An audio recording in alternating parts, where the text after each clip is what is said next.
Well, sorry I'm late, everybody. What's up, everyone? Net Narrator here once again, narrating some more of the Nightmare Fuel Epstein Files, although perhaps this time will be a little bit different. Mainly because we're dealing with our resident shitposter, Christopher, or Chris D. Iorio. It's a very hard name to pronounce, because I have no idea how to really pronounce it. Anyways, as always, I fully intend for any proceeds gained from this content and my other Epstein coverage to go to Speak Out at Reclaim, SOAR, which is this charity here, founded by Virginia Guthrie, an Epstein victim who is now unfortunately deceased, ruled a suicide.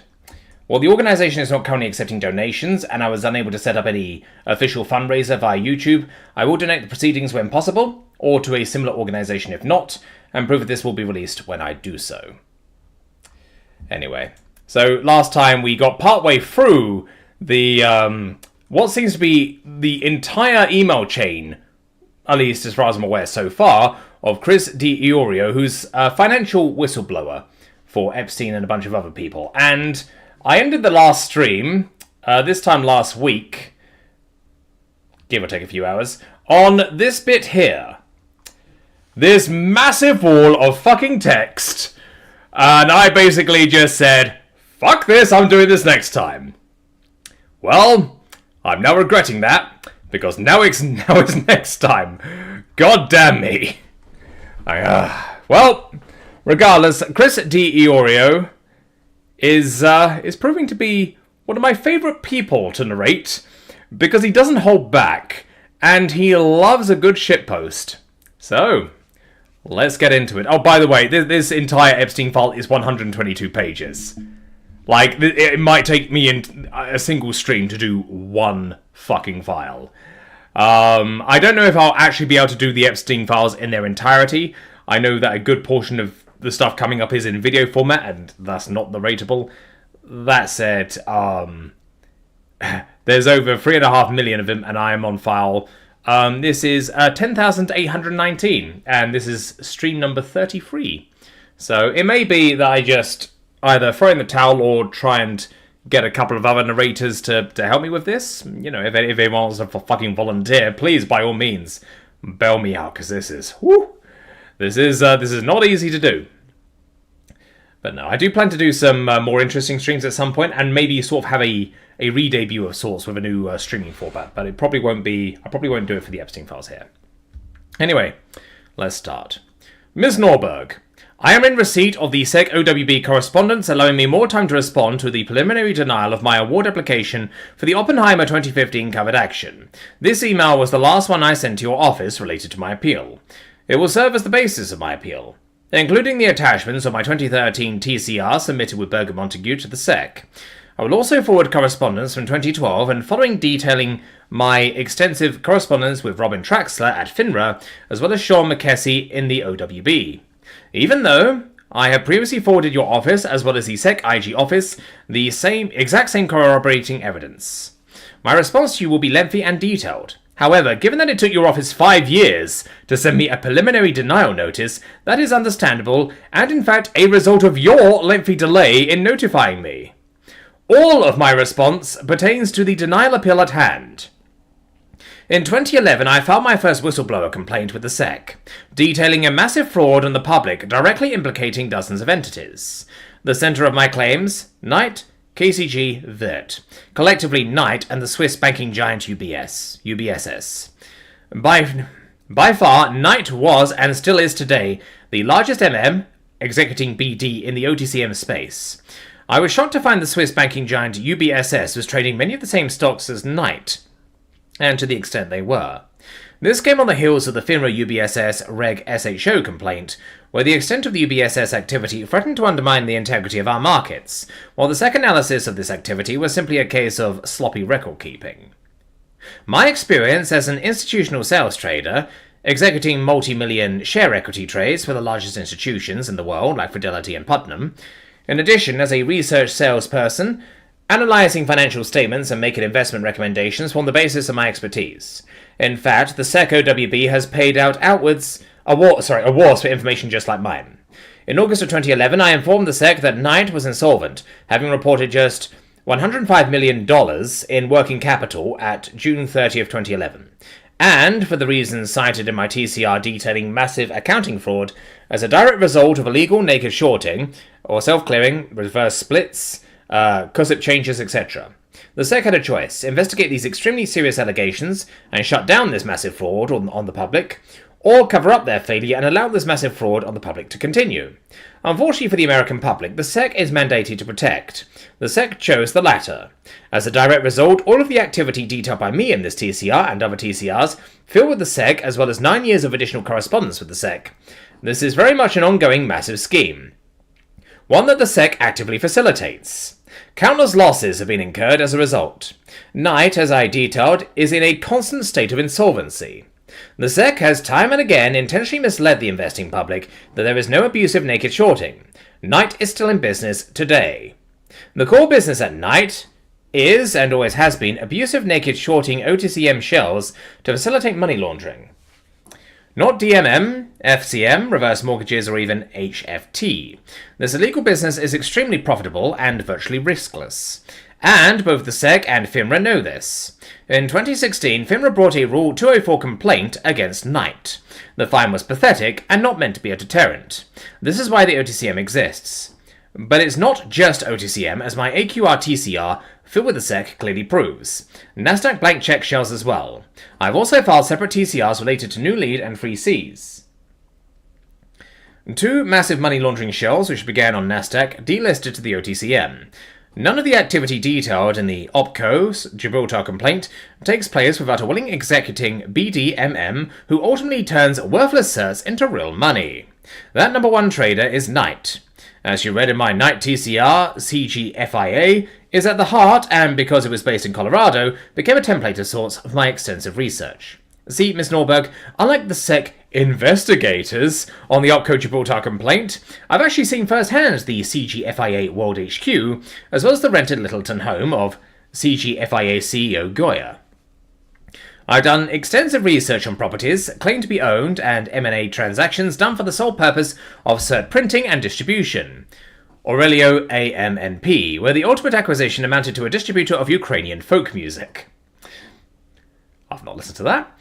I've also done extensive research on domestic and foreign financial institutions claiming to invest in these scam companies, like Josh Sasson, Hangover, Magna, also cited in my 2013 Burger Night TCR linked. So as I detailed to Ms. Traxler, I followed Goya to Neuchâtel, Switzerland, and his previous endeavour Antelope Technologies, also with an office in Highland Ranch, CO. When I discovered a connection to Swiss-German individuals, entities, that were also related to other OTCM shell in the OPCO Gibraltar complaint, as well as my Night TCR AppTech. Let me just address the chat real quick, because I've seen we've got a few messages. You're not going to rate the damn files? This is stream number 33. I have been narrating my files. Well, I'll try what I can, though. Hello, Britboy. Hello, Flint. What is he reading? I am reading the Epstein Files, good sir. This in particular is a financial whistleblower who has whistleblowed certain things related to Epstein and certain other companies. And indeed, that means that potentially people involved with those companies are involved with Epstein in a far more illegal stuff than mere financial fraud, which is what we're seeing here. Anyway, continuing. Offices in the Woodlands, Texas and Boca Raton. And very much up and running today. Shocking! The SEC OPCO Gibraltar complaint is based on the million shares, while Commissioners Stein and Aguilar referenced billions of shares in their OPCO waiver dissent. Who executed those billions of shares? Was OPCO even an MM? If I ask a question, it's typically a rhetorical. I know the answer. The SEC knows the answer also. The SEC OPCO complaint does not mention the executing BDMM. The SEC complaint doesn't mention Sasson, Hanover, Magna either. The SEC complaint makes no mention of illegal naked shorting, which is clearly evident in the CGFIA 10Q reference below. This is my information. So why aren't Knight, Hanover, Magna and UBSS implicated in the SEC OPCO Gibraltar complaint? What my TCR clearly and irrefutably proves, Knight was engaged in illegal activity both before and after the SEC et al. Orchestrated August 1st, 2012 trading glitch. So the SEC bailed out a known criminal entity.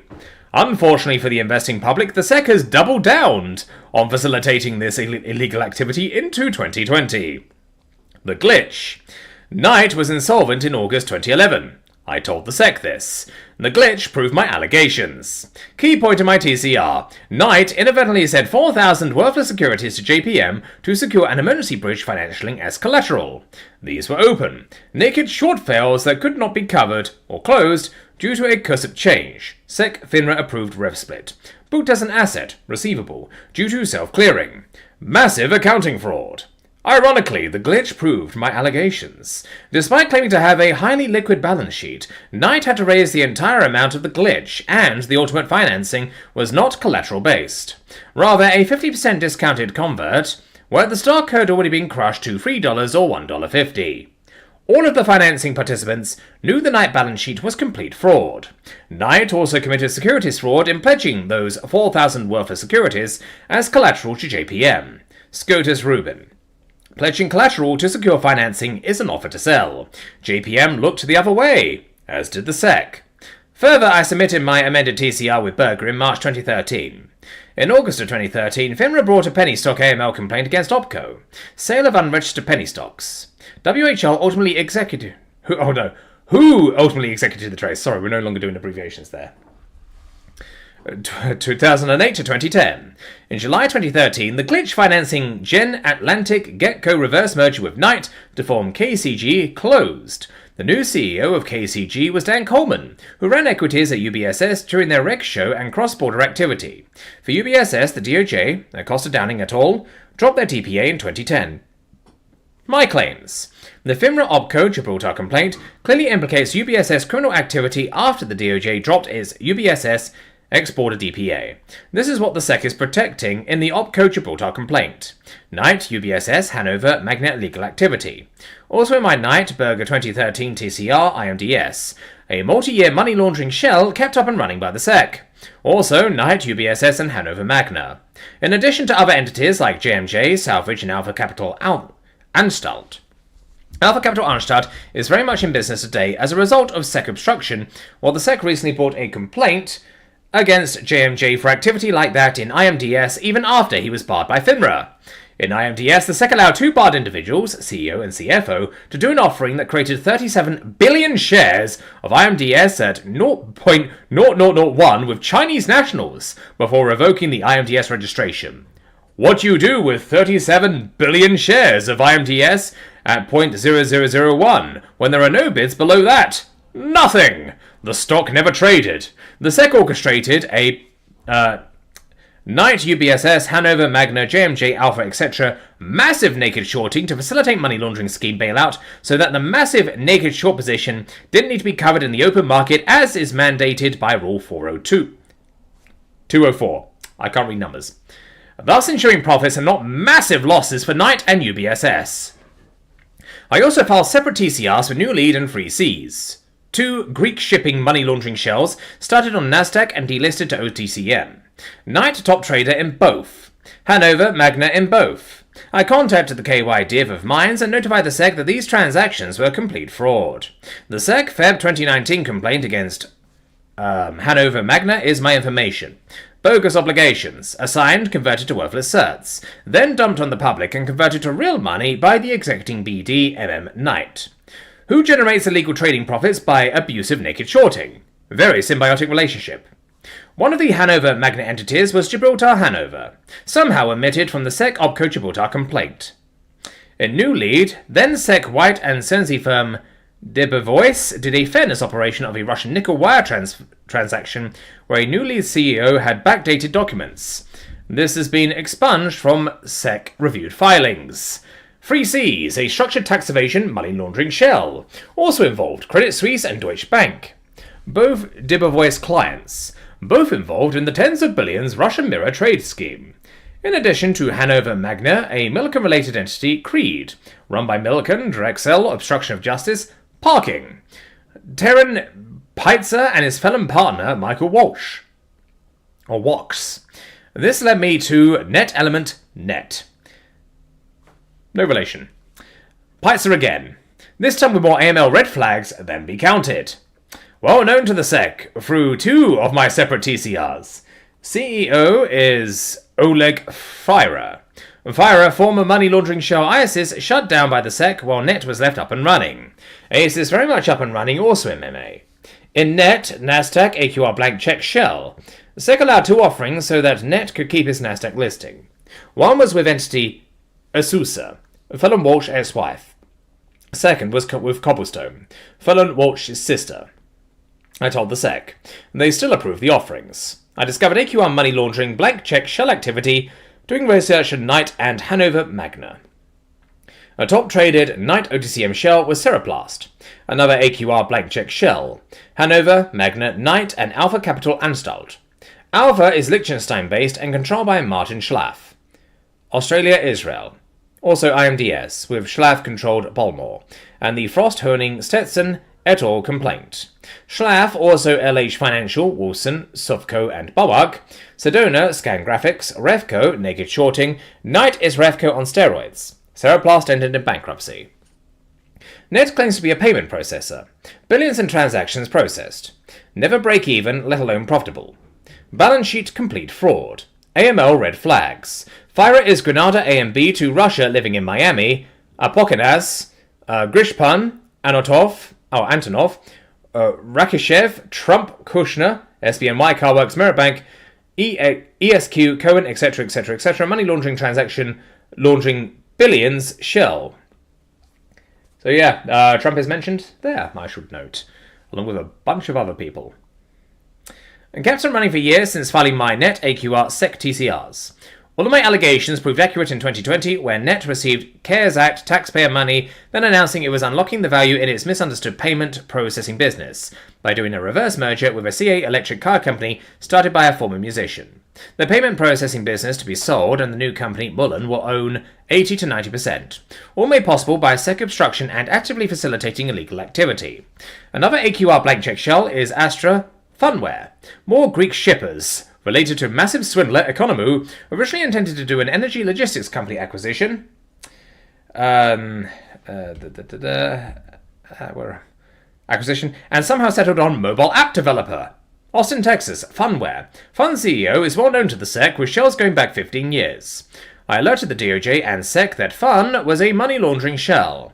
In addition to the genius Quant, AQR, Airpac, Gerber, Hudson Bay, Nautilus, Ari Glass, Booth Bay, 1MDB, Kazana National, Global Crown, Rani Jerkaz, or Jarkaz, EFG, BSI, Optimum, Max Fang. AG Bar, 1MDB waivers. Kirkland, also AQR. Brady, Trump, 1MDB money laundering. Fun also received CARES Act money, and Fun is Trump, Kushner, Pascal campaign mobile app. Fun should have been shut down long ago. AQR 2. Other AQR blank check shells. CIS, Delta, Urban T, Ability, Cambridge, Hunter Maritime, and MI Acquisition, Priority Tech Holdings. Ability, Cambridge. Israeli cellular intercept surveillance. Israel sent employees to jail. In the US, it was securities fraud. The SEC Ability, Cambridge complaint, was handled by Anzu Banerjee in the SECLA office. Millikan Mogilevic, Bony money laundering entity Sanex, Basish Banjari, or Banerjee. What the fuck is that? What the fuck is that with these weird names? Why did SECLA have jurisdiction over Abilf, Cambridge? Result: Abilf is very much up and running today. I believe this is the Fun, Trump, Kushner, Pascal mobile app technology. Hunter Maritime. Huntef. Never consummated an acquisition, just cert printing and dumping. Also involved, Milliken Family Office, Silver Rock. MI, Priority, PRTH. CEO, Tom Pryor. Well-known fraudster to the SEC. Also, transaction money laundering like Netty. Also involved, Hanover Magna. All AQR money laundering shells up and running today thanks to the SEC. Only recently did the SEC revoke CGFIA and New Lead. Well after going dark, and the massive fraud in the public had already been perpetrated. In New Lead, Free Cs, etc., etc., etc., a common tool used is reverse splits to perpetrate or perpetuate and facilitate illegal activity. SEC FINRA approved. The result is the massive accounting fraud at night. When, not if, there is an open naked short file when a rev split takes place, a new CUSIP security is issued. Trades in the old cursive security cease. This creates a structural liability. The fail short cannot be closed. Like covering a short in AAPL with MSFT. Because Knight is self-clearing, it books a prop naked short as a receivable. Hang on, let me just clear my nose.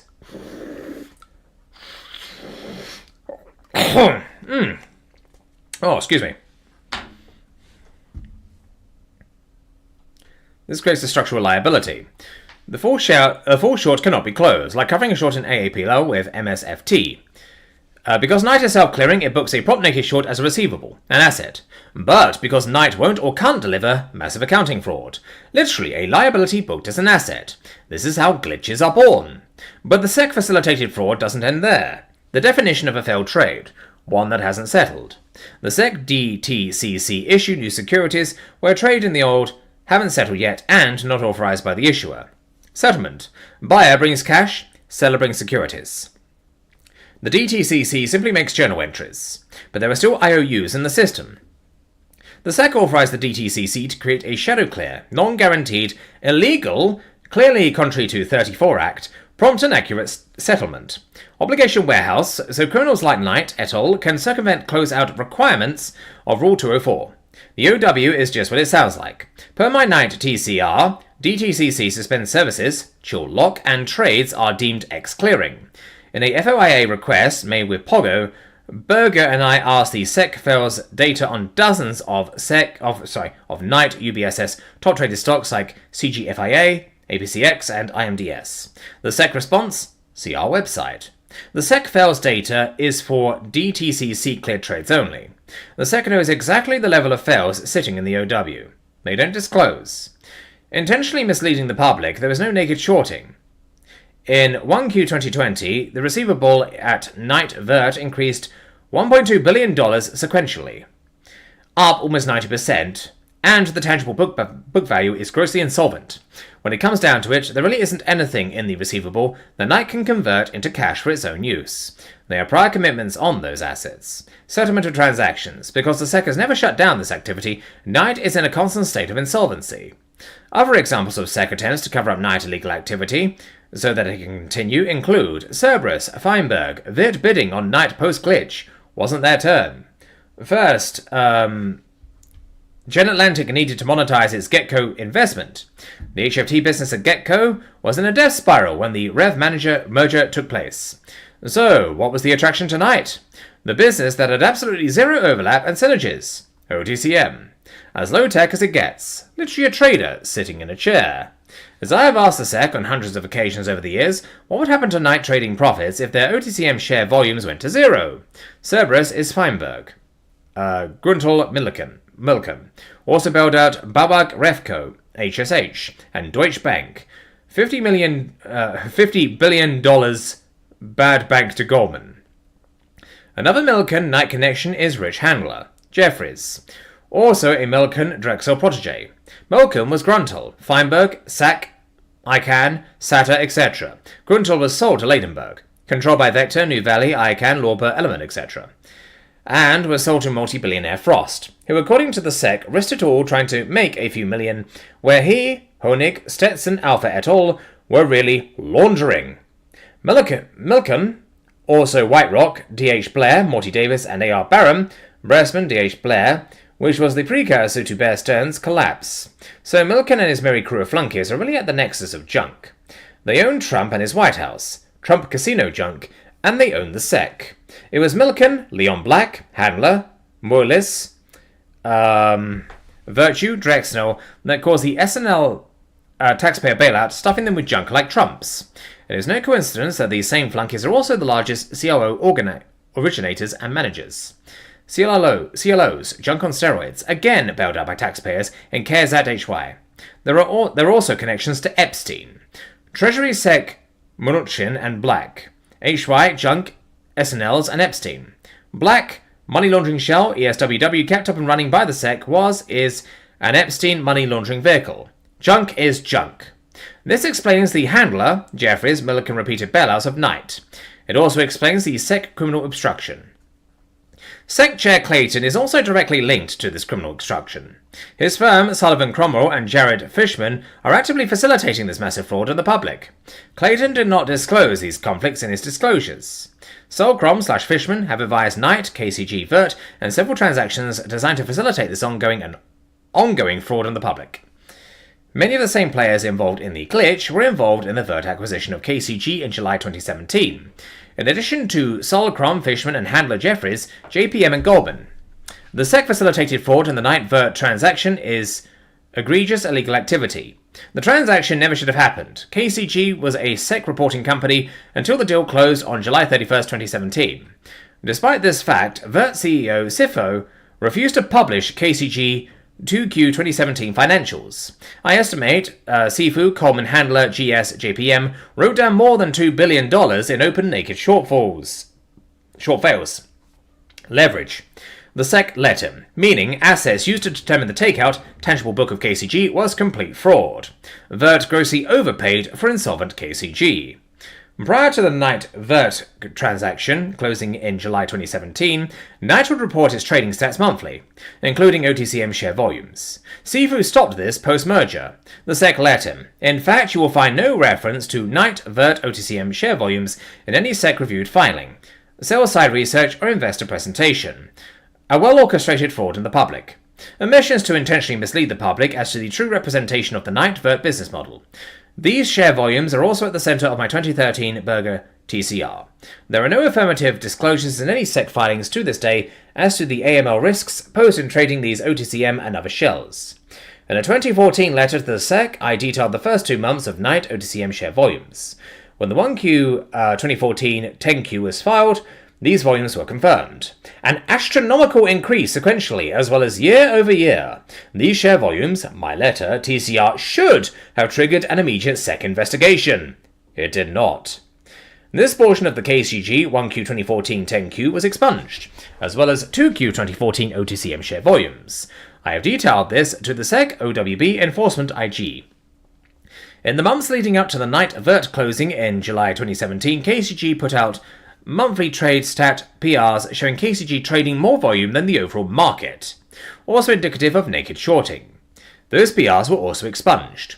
I also include electronic forms to the SEC OWB Enforcement IG. The SEC has essentially outsourced the entire OTCM market to the broker-dealer SRO FINRA, including management of the OTCM share volume website fkaotcbb.com. Today, there is very little transparency into trading activity by MM as a result. Also, issuer corporate actions, rev splits, short interest reporting, an absolute farce given there is still no CAT, and BD compliance with the BSA. Per my TCR, why did Knight and UBSS trade billions of shares of CGFIA and IMDS after a chill or lock was placed? Xclear, OW. Clear AML red flags. Because they had an open naked short position. Why not pull a market? Because they had an open naked short position. SARS? When? Before or after they traded billions of shares?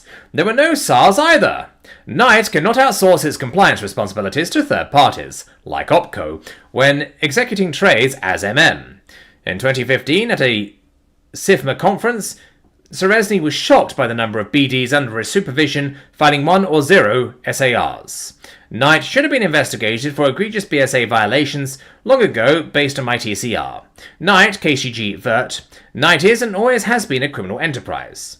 Spritzer, Russian-US mob bust. Worthless paper. Aston Tech became VIE, became Optimark, became Knight, Trimark, Knight literally made by the mob. The SEC has known this for years. All of the worthless paper shells were SEC reporting companies. Today, Trump PA campaign manager David Urban sits on the Knight BOD. And is also on the BOD of his very own money laundering shell. Canadian Pakistani pot COVID. FSD Pharma. Huge. Trump advisors, campaign staff, Bannon and Pascal also involved in OTCM money laundering shells. Pascal Cloud Commerce, FKA Roaming Messenger, also received taxpayer CARES Act money. Madoff. More money laundering than Ponzi. How the hell did the SEC let that scam go on for as long as it did? Criminal obstruction. The former SEC IG Colts actually investigated his bosses at the SEC, unlike current IG Hookner. Years of SEC obstruction. bullshit investigations into running ahead meant to distract, similar to the SEC glitch market access complaint, where former SEC glitch enforcement De Kuzami, Kirkland, Barr also reps Knight. Can't make this up. The centre of IG cut scathing failure of the SEC in Madoff, SEC NY, and Mr. John McCarthy, who ended up being Knight KCG chief counsel. As I said, can't make this up. And, as we know, Madoff started his career in Nasdaq penny stocks, exactly like the ones in the Spritzer mob complaint. OTCM. This is why the OTCM exists. Abusive naked shorting publicly traded shares to facilitate money laundering. CEO Cromwell Coulson chaired the FINRA market regulation CMTA. Say it with me. Can't make this shit up. CMTSU. A founding OTCM board member is former night trader Andrew Wimpheimer. CMTSU. This is a very well orchestrated and ongoing fraud on the public. Russian mirror trades. No SEC or DOJ investigation. How? According to stories, activity peaked in 1H 2014, coinciding with night astronomical OTCM 1Q 2014 share volume increase. In addition to money laundering penny stock shells, the OTCM is also home to many ADRs, including Russian ADR cited in the NYDFS DBTCA mirror trade complaint. Little, no disclosures. Also in my TCR, P&D is just a tool used to facilitate the fraud and not a standalone fraud. The SEC intentionally stops short of thorough investigations into much bigger frauds, the same way it has the public believe the penny stock trading fairies convert worthless certs to real money. No! Willing executing BDs and MMs like that do that. Less than a year after filing my night TCR with Berger, FINRA, not the SEC, brought the BBH AML complaint. This was my information. Swiss banks, foreign domestic institutions, executing BDs, MMs, penny stock shells. $150 million in proceeds. Did BBH implicate Knight and other entities in my claims? Why are all the entities in the complaint UN named or unnamed? In the interest of transparency for the investing public. In 2019, I also filed an award application for the UBS Border AML complaint. This is blatantly my information. SEC, FINRA, and the SEC. I filed an IRS TCR based on my SEC TCR attached. In April 2016, two IRS CI agents, Vikas Arora and Nathan Zarnacki, flew to Denver from Chicago to meet with me. I believe they were blown away. Then came the UBS complaint. As a follow-up to our meeting, they wanted to know who at the SEC I shared my information with. I told them. That was the last I heard from them, although I continued to send them my information. To the SEC IG Carl Huckner.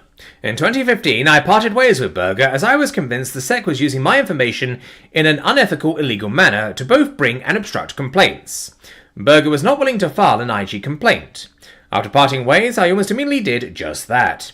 Prior to retaining Berger, I had filed an award application for the UBS Reg Show complaint. In my submission and my correspondence with McKessie, OWB, I made the claim based on OWB permissible rules to open the new line of inquiry, one that would link the trading activity detailed in my ultimate TCR by Knight and UBSS. That link: abusive naked shorting publicly traded shells and money laundering. My application was denied, and there was no investigation into this link. The SEC had just bailed out a known criminal enterprise. Knight glitch was not a forthcoming admission. Neither was the blatantly and knowingly false pretext for the DOJ dropping its UBSS ex-border DPA because UBSS was in full compliance in 2010. So rather than open a new line of inquiry, the SEC chose to obstruct. I made clear to Huckner the egregious conflicts by Kuzami, White, and Sarasny with clients UBS, JPMCS, and DB. Huckner claims to have conducted a thorough investigation of my very serious allegations and found nothing, despite MJW waivers received to investigate her Swiss bank client CS. Then in 2019, Huckner arrogantly told me I could file an FOIA request on his findings. Then came 2019, and absolutely nothing had changed. Knight was still trading billions of shares of OTCM shells like ELTZ. There were still no risk disclosures. CFRU refused to publish KCG 2Q 2017 financials. Hanover, Magna, AQR Alpha, IMDS, etc.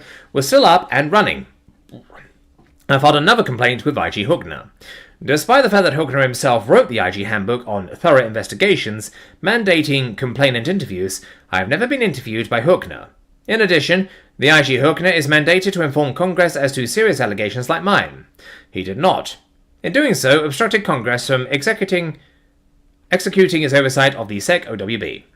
And despite hundreds of offers to fly to SEC HQ to have the best and brightest at the SEC rip apart my allegations one by one, I have never been taken up on my offer. Why is that? The SEC OWB has gone to great lengths, in other cases, to explain the OWB process, etc. to whistleblowers. I have never been told no thanks for my information. In fact, McKessie has solicited more information from me after submitting my Burger TCR. In Madoff, an intern could have verified shut down in weeks, not years. No contraparties. Only a well-orchestrated obstruction by Sekni, McCarthy et al. Kept it up and running. As I have also repeatedly told the SEC, my claims could be verified in weeks also. Knight has a P&L for every stock they trade. These, aggregated, are basis for quarterly trading profits. These P&Ls, combined with OW data and balance sheet data, will validate all of my claims. I have offered my service to do exactly that. 2 weeks max. After all, proprietary trading strategies are not proprietary if they're illegal. For the reasons I have listed in the summary, Knight Vert is on the SEC Do Not Investigate list. And yes, there most definitely is such a thing, especially when it comes to illegal activity facilitated by the SEC. So the SEC denial of my OPCO award claim, which was 5 years in the making, is just another example of my very serious allegations. The SEC solicits and uses whistleblower information like mine to both bring and obstruct complaints. Unethical. Illegal. To deny my award application because the investigators didn't see my information is further affirmation of my allegations. They saw it. They used it. They denied my compensation for it. Again, Ms. Norberg, I will forward my 2012 etc. emails with Robin Traxler at FINRA, as well as McKessie, as further evidence that my award application denial should be overturned. Further affirmation from 2 dissenting SEC commissioners and the judge in the Gibraltar case makes this denial both egregious and bizarre. Bizarre only if you believe that there is no SEC obstruction, that is. By the way, crazy stuff going on with the firing of Mr. Berman, Clayton nomination to take his place, Rabbit to DOJ, Garpentio replacing Audrey Strauss, Trump Barr, don't you think? The SEC needs some fixes. Wonder why. I'm CCing some of our mutual friends in this email, Jane. The last overt act of this massive outgoing SEC-facilitated conspiracy has not occurred yet. Cheers! Christopher J. D. Iorio. Whistleblower. Spelled incorrectly. 303-877-7008. Whew! That was a fucking mouthful. Jesus Christ. Yeah, okay, let's see how long the next one is. Well, it's not so bad.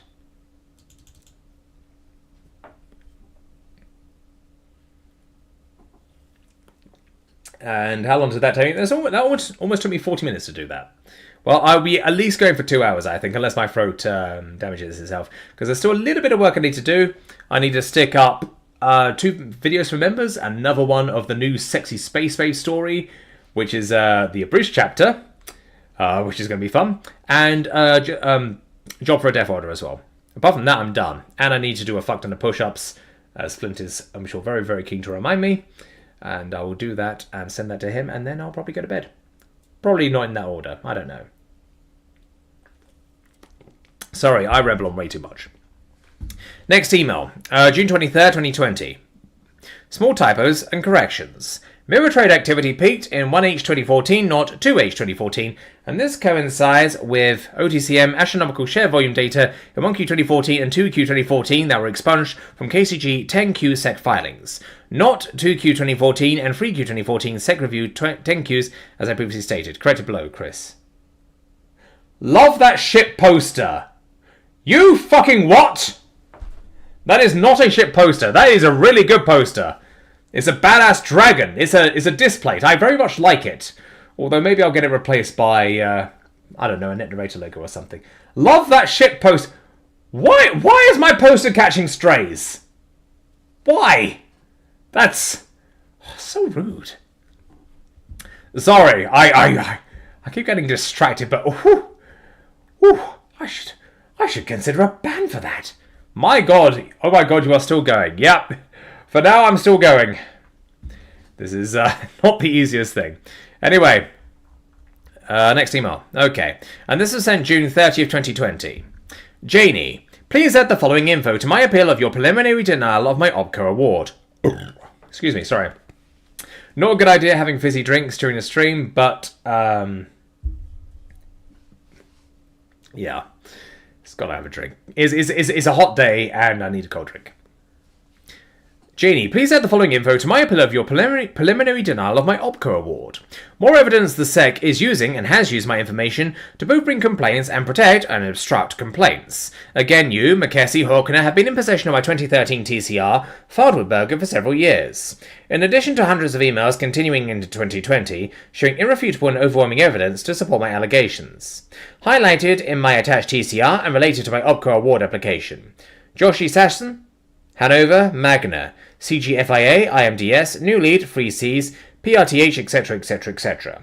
The SEC Sasson New Lead complaint is also my information as I file separate but related New Lead and Free Seas TCR with your office. The SEC Season New Lead complaint is also my information as I filed separate but related New Lead and Free Seas TCRs with your office. The SEC complaint, Sasson assignments, bogus notes. No shit! Really? Detailed by me. In addition to Bagman Sasson, Hanover, Magna, I detailed the illegal activity of Bagman Justin Keener, JMJ, in my 2013 TCR. Keener was the customer in the FINRA World Trade Financial Complaint. With a link here. FINRA fines 3 firms $900,000 for inadequate anti-money laundering programs. Related to the billions of OTC and money laundering shells traded through World Trade. The BD, SRO, FINRA requested information from Keener related to his assignments and acquisition of bogus convertible notes, including bank statements to prove the notes weren't bogus. Keener told FINRA to F off. With a link. Financial Industry Regulatory Authority Office of Hearing Officers. 5 distributions of securities in violation of Section 5 of the Securities Act. FINRA barred Keener and JMJ in 2013 as a bad actor. The SEC was certainly aware of the FINRA action, with a supporting PDF which I can't access. I don't know, can I access it? No, I didn't mean to do that! Okay, in the matter of application for Justin William Keener, this address for review of disciplinary action taken by FINRA. On August 17, 2012, Justin William Keener filed an application pursuant to Section 19D of the Securities Exchange Act of 1934 for review of FINRA disciplinary action. On July 20, 2012, in an expedited proceeding, FINRA found that Keener failed to respond to FINRA requests to appear and testify at an on-the-record interview and to produce documents and information requested pursuant to FINRA Rule 8210. FINRA suspended Keener from associating with a FINRA member firm in any capacity, and ordered that, if Keener did not comply with its request within 3 months after the date of the decision, Keener's suspension would automatically convert to a bar. On October 1st, 2012, Keener filed a request to withdraw his application for review. It is appropriate to grant Keener's request. Accordingly, it is ordered that the request by Justin William Keener to withdraw his application for review be, and it hereby is, granted, and that this review proceeding be, and is hereby dismissed. Okay. God damn it, I lost my page.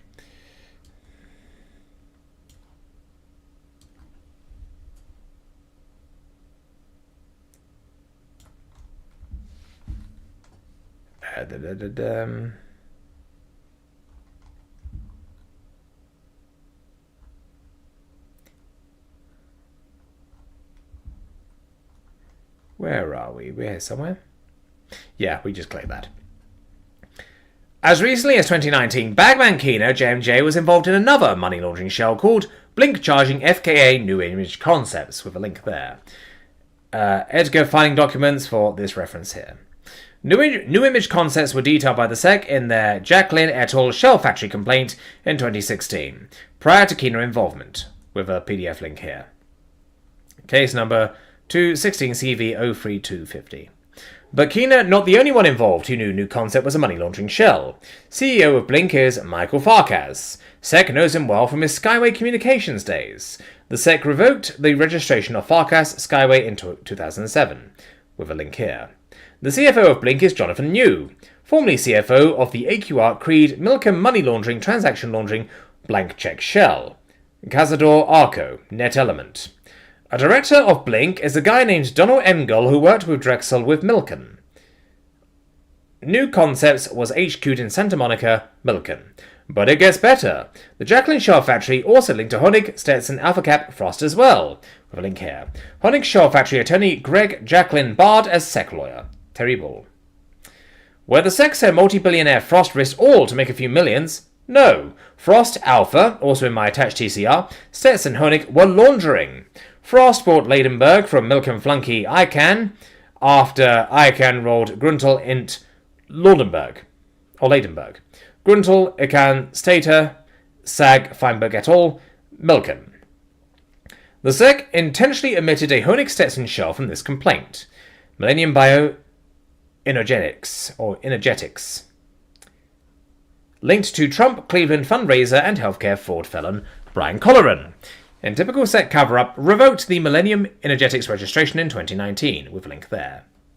Finally, 7 effing years after FINRA barred, not exactly, Kina JMJ and my Burger TCR filed with your office, Janie, the SEC is going after Kina JMJ related to my information again. 17.5 billion shares of money laundering penny stocks. With a link here. Justin W. Kina, DBA, JMJ Financial, release number LR24779, March 24th, 2020. Who was or were executing BD's MMs in these billions of shares of worthless Kina JMJ money laundering shells? What are odds that bogus note, worthless certs, assignments, SAS and Magna would be involved with bogus notes, worthless certs, assignments, Kina JMJ money laundering shells like AMDS and CGFIA, etc., and CGFIA was detailed by me to the SEC. FINRA and CGFIA was one of the shells in the FINRA OPCO AML complaint, and where Knight and UBSS traded billions of shares of CGFIA, and where Knight and UBSS traded billions of shares of IMDS also. Now, what are the odds of that? All you have to do is read my attached TCR, Janie. Cheers! Christopher J. D. Iorio. Whistleblower, 303-877-7008.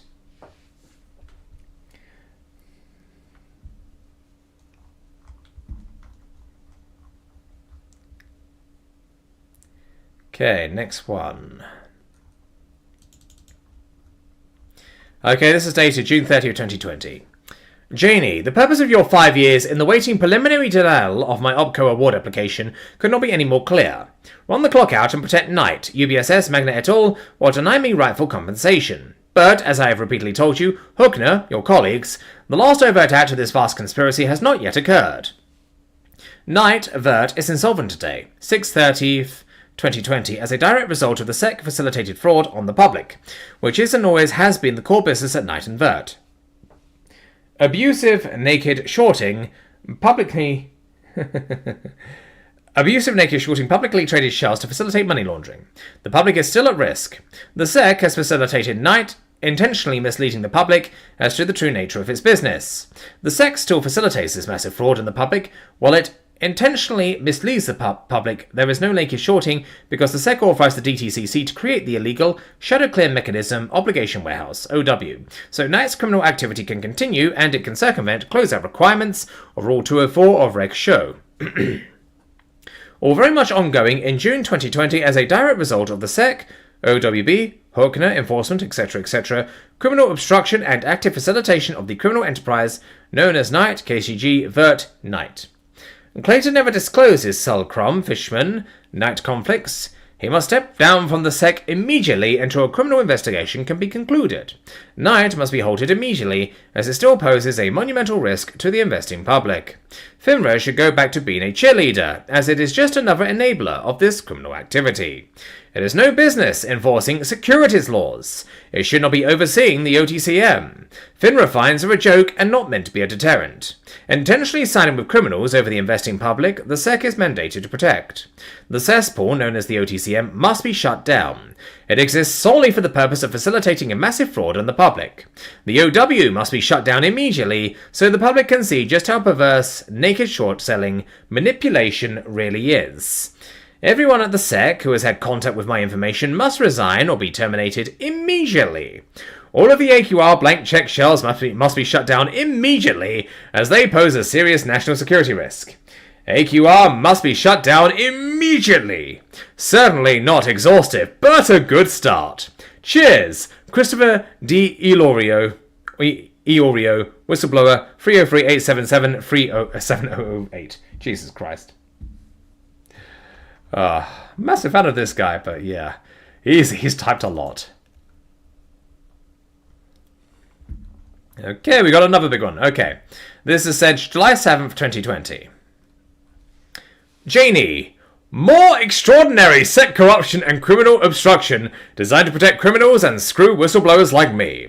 Despite my very generous 4-day offer to produce the entire record, which is the basis of my award application, denial, appeal, and required by the statute I have referenced, 240, 21F, 12, materials that may form the basis of an award determination, and that may comprise the record on appeal.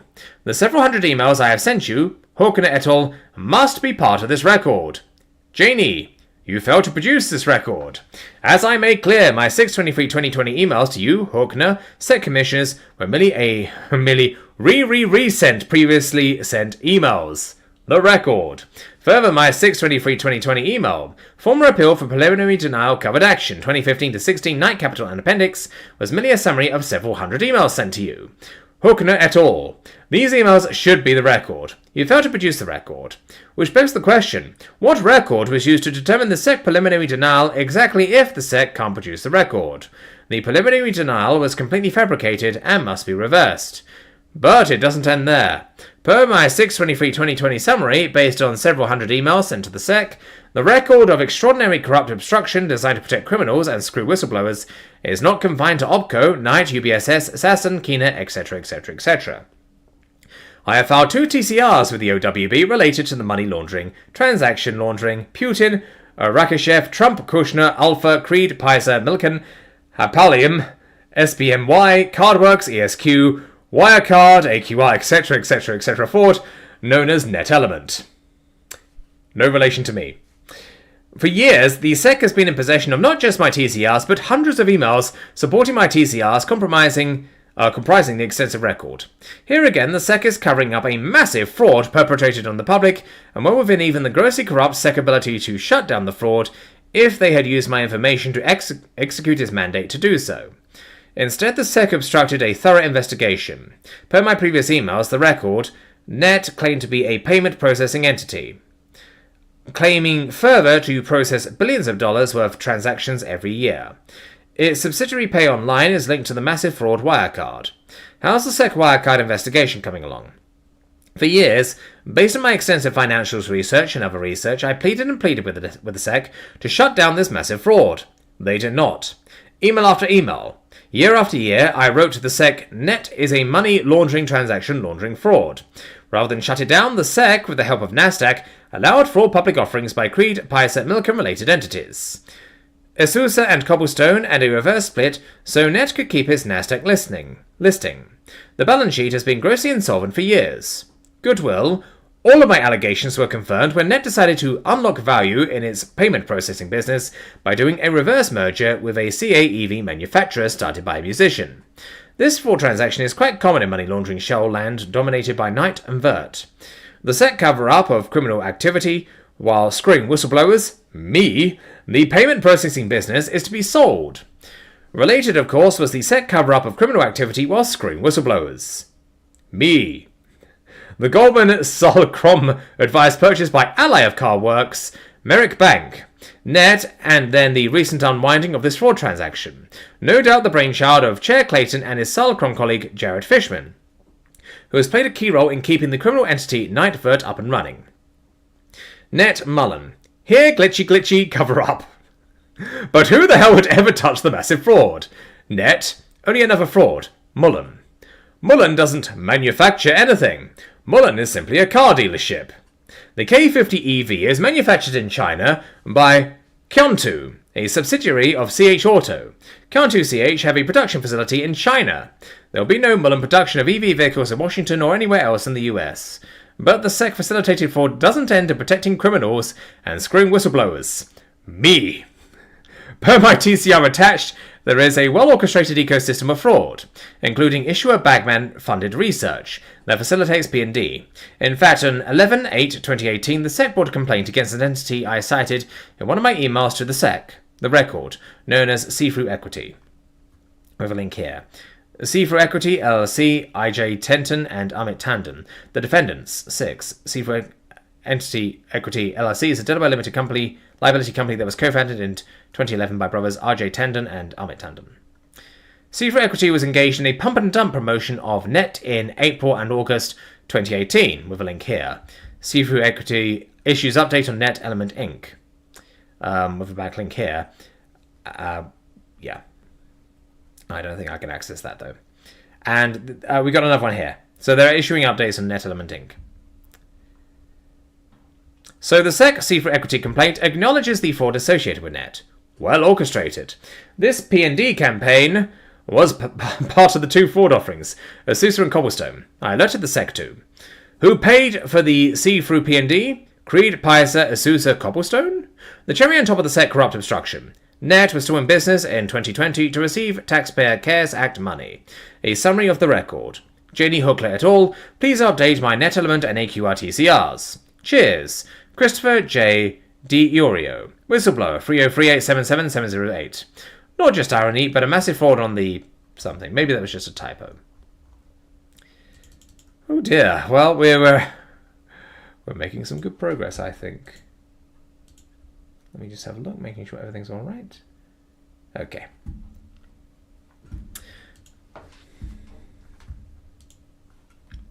From Chris Di Liorio. Oh, yeah, obviously. July 8th, 2020. Okay, I still think we're going ahead in time. I think this is done in order. J.D. Hookler et al. Is Trump prolific bagman Jonathan Farkas related to bagman Michael Farkas? Skyway largest shareholder revoked. Inside the Hamptons fundraisers that netted Trump $12 million for re-election. Yeah, the numbers are in, and President Donald Trump's quick trip to the Hamptons on Friday raked in $12 million for his re-election campaign, as his Republican allies were quick to declare it a win. Okay. Now Michael Farkas is CEO of juggling money laundering shell New Image Concepts, or Blink Charging. How did Farkas Michael escape the Skyway SEC complaint? With backing link here, we've covered that before. Would explain the Milken Drexel flunky Engel on the BLNK BOD as well. Also explains why the grossly corrupt SEC let bagman JMJ Keener up and running in 2020, and the Creed, Milken, Putin, etc. Net CFO, new now CFO at BLNK. Some BLNK Trump rinsing. With help from issuer bagman funded research, Zax, aka See-Through Equities, 2.0 Russian money. Cheers, Christopher J.T. Olorio.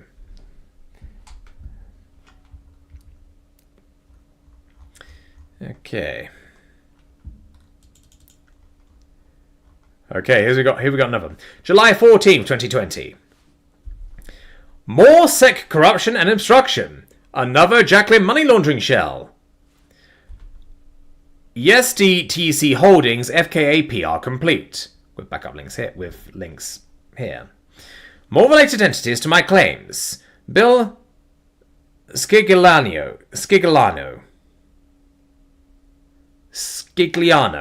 Chairman BOD. Italian names. Scigliano is also a director at Oleg Files revoked but still very much up and running in MA ACES Corp. ACES was incorporated by His Eminence with an NY address of 14 Wall Street. Roft, Allied Wallet, Wirecard, Jacqueline and Oleg related entities and people, money laundering shells. Is the grossly corrupt SEC regretting their Jacqueline complaint, which was a cover-up for much larger criminal activity? My claims. But there's more. The SEC also brought more cover-up than complaint in Frost, Honig, Alpha, Stetson et al. The SEC knows who else was involved in the Jacqueline money laundering shell. PRC complete, YesDTC. Barry Honig, GRQ. With a link here. So Jacqueline money laundering shells and Honig too? Gee, maybe bagman Honig, Keener, Scigliano, etc. knew these were money laundering shells? Who was the executing BDMM converting all these billions of worthless Jacqueline, Ironridge, JMJ, Farkas, Honig, etc., sirs into real money? The SEC response, petty stock trading fairies. Nope. Night. How is it possible that there is no reference to AML in any of these SEC complaints? Because the SEC outsourced BD compliance with the BSA to industry advocate FINRA. Duh. Then there's the Jacqueline money laundering shell New Image, BLNK. Gee, wonder if Farkas of money laundering shell Skyway, JMJ Keener, money laundering shells in my claims, Engel, Drexel, Jonathan New, Net CFO, etc. New BLNK is a money laundering shell too. His Eminence Fira is a prolific bagman. I've been telling the SEC that for years. Janie, update my net and AQR TCRs. You know, for the record. Several entities in my TCRs linked to Jacqueline's shell factory, including Knight. I've asked this many times, Janie, J, Hookler and all. What exactly does the Knight Compliance Department do exactly? other than looking the other way while they naked short publicly traded shells to facilitate money laundering, that is. Cheers, Christopher J. DiIorio. He is not a happy man. July 14th, 2020. This guy's just sending them back to back. Oh, Johnny! FBI concerned over laundering risks in private equity hedge funds. Leaked document. Reuters. The US Federal Bureau of Investigation believes firms in the nearly $10 trillion private investment funds industry are being used as vehicles for laundering money at scale, according to a leaked, etc., etc. Janie, even though you admit not distributing my information within the SEC, I was busy distributing it myself to others. Carl, baby, I'm afraid this means your first investigation of my complaints to you wasn't exactly thorough, as I've been saying for years. Shall I point out the pages for you? Blackstone wanted to buy Knight, but only after their SEC, Jeff, et al. Orchestrated August 1st, 2012 glitch, luckiest fuckers on the street. Luckiest effers on the street, I should say, but we know what he's saying. With a link here. Woo! Blackstone almost bought Knight Capital before its stock collapsed. One company is breathing a sigh of relief after a trading glitch sent shares of Knight Capital Group from more than $10.30 to nearly $2.50 last week. From my TCR, you admit never distributing, Janie. USB brokerages McCann sees more Blackstone ties. Reuters. USB, rebuilding a brokerage hard hit by the financial crisis, lately has been mingling in some good company. Blackstone Group LLP. The USB award application I sent to Janie 10 times from a commercial fax machine. Also my information. SEC charges UBS Financial Services Inc. with anti-money laundering violations. Administrative Proceeding File Number 318931, December 17, 2018. The Securities and Exchange Commission today announced settled charges against broker-dealer UBS Financial Services Inc. for failing to report suspicious transactions in customer accounts. UBS agreed to pay a $5 million civil penalty to resolve the SEC's charges and simply agreed to pay $10 million to the US Treasury. Y'all are going to be famous. Cheers! Christopher J. DiIorio, whistleblower.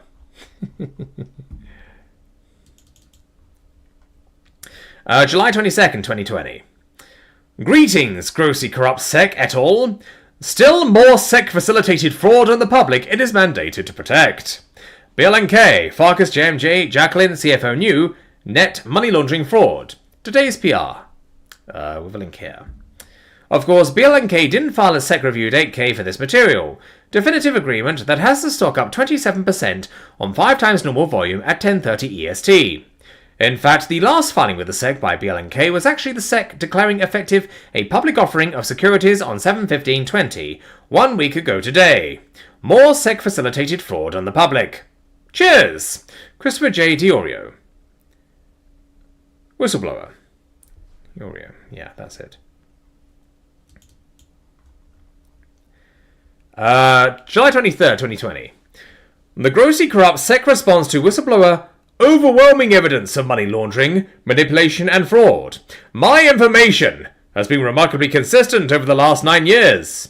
Obstruct, cover up, facilitate illegal activity at the expense of the investing public it is sworn to protect while screwing whistleblowers like me. BLNK, a known Jacqueline money laundering shell. Rev merger with a known bagman. Michael Farkas, who is the largest shareholder of another money laundering shell. Skyway, but somehow escaped the SEC investigation.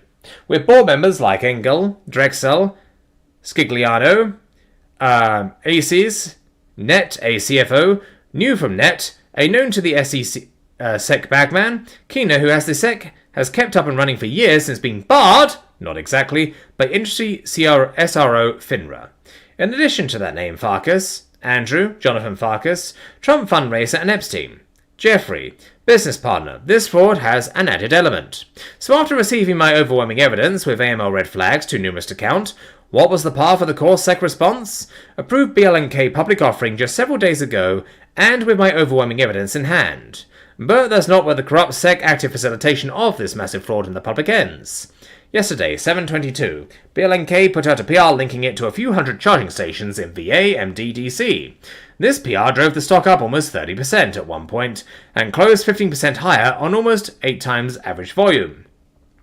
A most certainly material event. and an event that required a SEC 8K filing if definitive as well. No such 8K was filed by BLNK for this PR. The PR therefore must be complete fraud intended only to facilitate a massive pump and dump on the public. It accomplished its intended fraudulent outcome. But back to BLNK FKA New Image Concepts. The company between Blink and New Image Concepts, BLNK was known as Car Charging Inc. This 2014 SEC-approved offering also had several red flags of its own. Whoppers, in fact. Guess who else was involved in this years in the operating money laundering shell? Platinum Funds, Nordlick, with links to Kushner's and Trump lawyer Giuliani. Or Giuliani? Giuliani? Yeah. Other New York entities, a Columbus, Ohio entity, a Chicago entity, and a Belize entity. Still counting the AML red flags? The icing on the top of this massive SEC-facilitated fraud, ex-NM Governor Bill Richardson, who is also linked to Jeff Epstein and his NM Zorro Ranch. BLNK, money laundering fraud on the public, actively facilitated by the SEC in July 2020, despite overwhelming whistleblower, me, information, linked to Milken, Russia, Trump and Epstein. Of course, the 722 trading activity never would have happened without willing, executing BDs and MMs like the criminal entity known as Knight KCG Vert Knight, which has also been kept up and running by the grossly corrupt SEC despite overwhelming evidence of a massive ongoing criminal conspiracy detailed by a whistleblower. Me. Cheers, Christopher J. Diorio.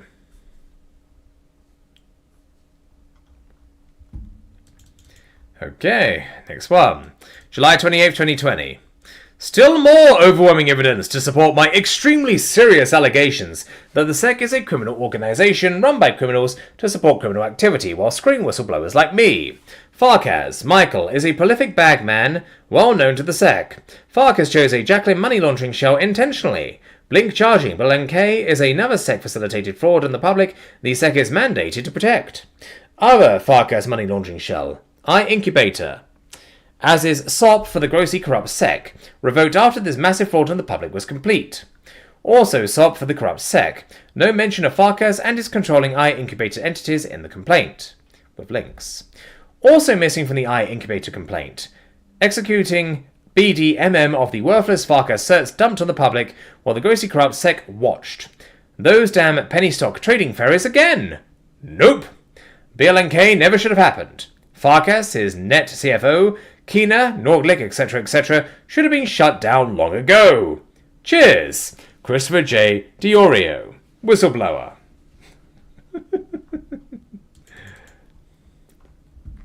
July 30th, 2020.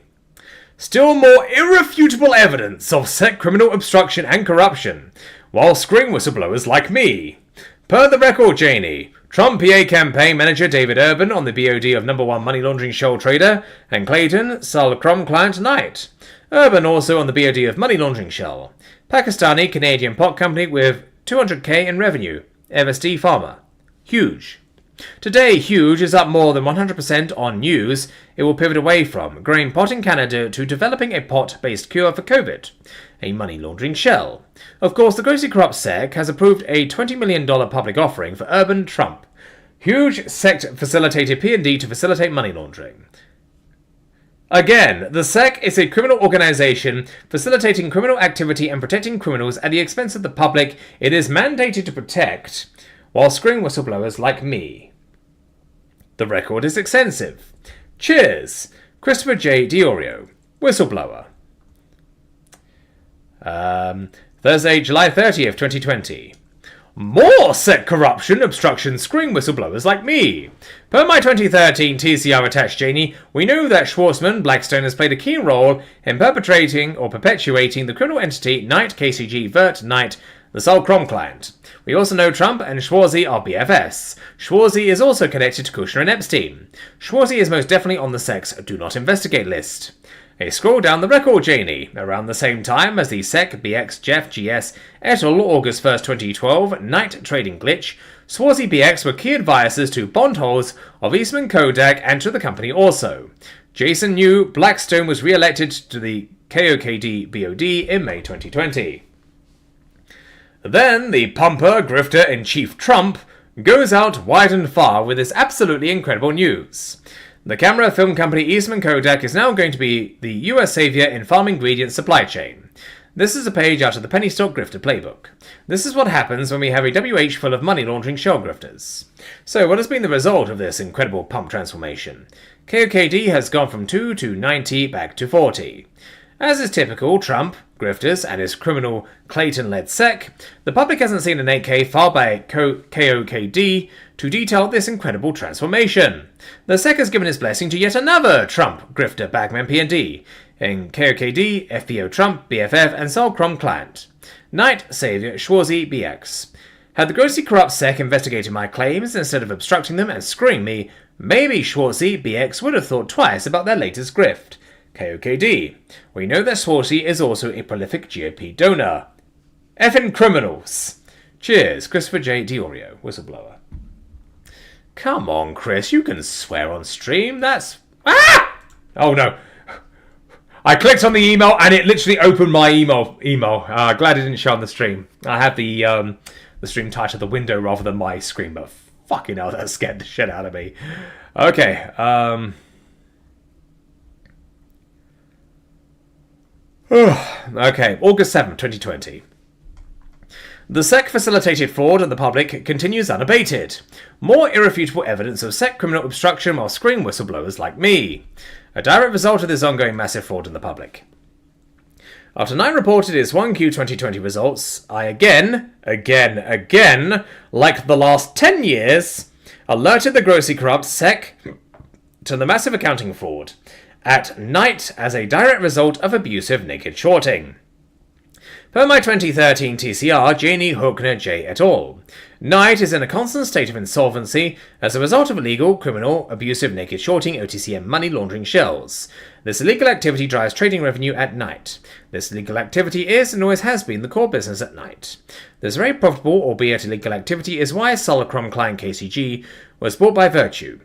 This illegal activity is why Knight has been repeatedly bailed out by GS, BX, Jeff, JPM, and the SEC. The receivable is where Knight books naked shortfalls as a result of self-clearing. Knight has no intention of closing and can't close these naked short positions. Not a legit asset. Further, the receivable isn't a legit asset Knight can convert to cash for its own use. There are prior commitments on these assets. Settlement in 1Q 2020, the Knight receivable grew to $2.5 billion, up 90% from December 2019. With a link. Per the SEC reviewed 8K filing this AM, August 7th, 2020, Knight reported 2Q 2020 earnings, showing the receivable roughly flat with 1Q 2020 at $2.44 billion. These are not assets. More accurately, these are liabilities. Massive accounting fraud. After moving these fraud assets to the appropriate liability classification, Knight tangible book value is grossly insolvent. The SEC has obstructed my allegations for several years while allowing Knight to write down this structural liability on more than one occasion. Further, sell-side analysts at the guidance of Sifu et al. Never questioned these egregious balance sheet issues. And, with the grossly corrupt SEC blessing, Sifu et al. Never disclosed insolvency in any SEC filing or investor presentation.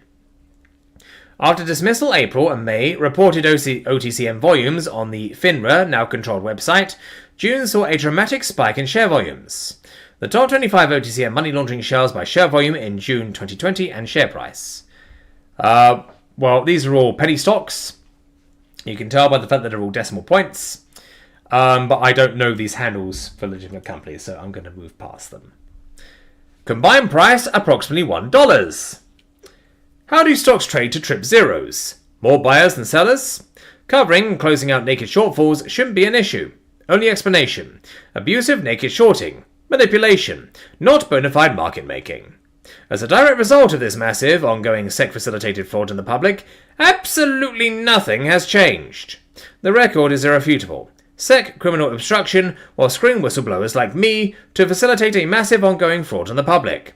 Key facilitator Jay Clayton, Jared Fishman, Sal Crom. Cheers, Christopher J. Diorio, whistleblower.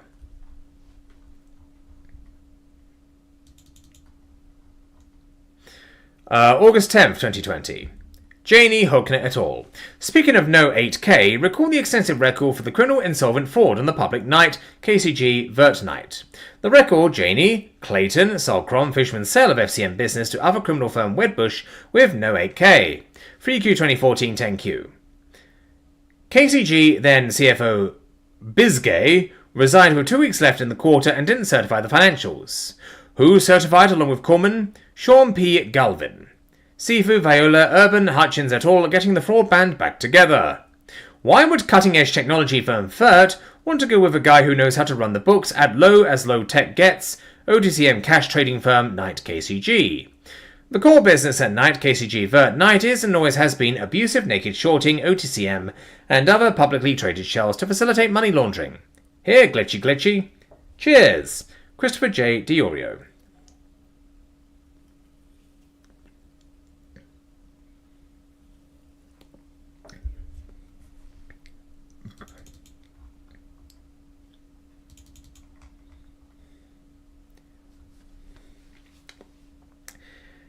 August 11th, 2020. Janie Hoekner et al. SEC criminal obstruction virtually real time. We've got a link. SEC.gov. SEC charges interactive brokers with repeatedly failing to file suspicious activity reports. SEC NY. Lara Shalov Mirabran. Ms. Mirabran, I've asked this before. Was Dougie Large Sifu your boss at Paul Weiss? The IBKR complaint is getting very close to your former boss, colleague, isn't it? Questions Ms. Miraban doesn't want the public to see. Her former boss, colleague Dougie Large Sifu, hired Alex Yoff as Vert CFO in 2019. From 2003 to 2019, Yoff was CFO at IBKR, including the period covered in Ms. Miraban's complaint. Not filing SARS, microcap securities, AML red flags. No kidding. Why are the securities unnamed? Who was ultimate executing BDMM? Self-cleaning Ms. Meribran, isn't Knight KCG Vert Sifu Knight the largest clearing agent of microcap securities? How many SARs coming out of your former boss executing BDMM? Per my TSCR, none. Zilch, nada. How do I know that? When would the criminal enterprise Knight, which is run by Ms. Meriban's former Paul Weiss boss/colleague, Sifu file a SAR? Before or after trading billions of shares? Did Knight compliance rely on IBKR, Yoffi compliance?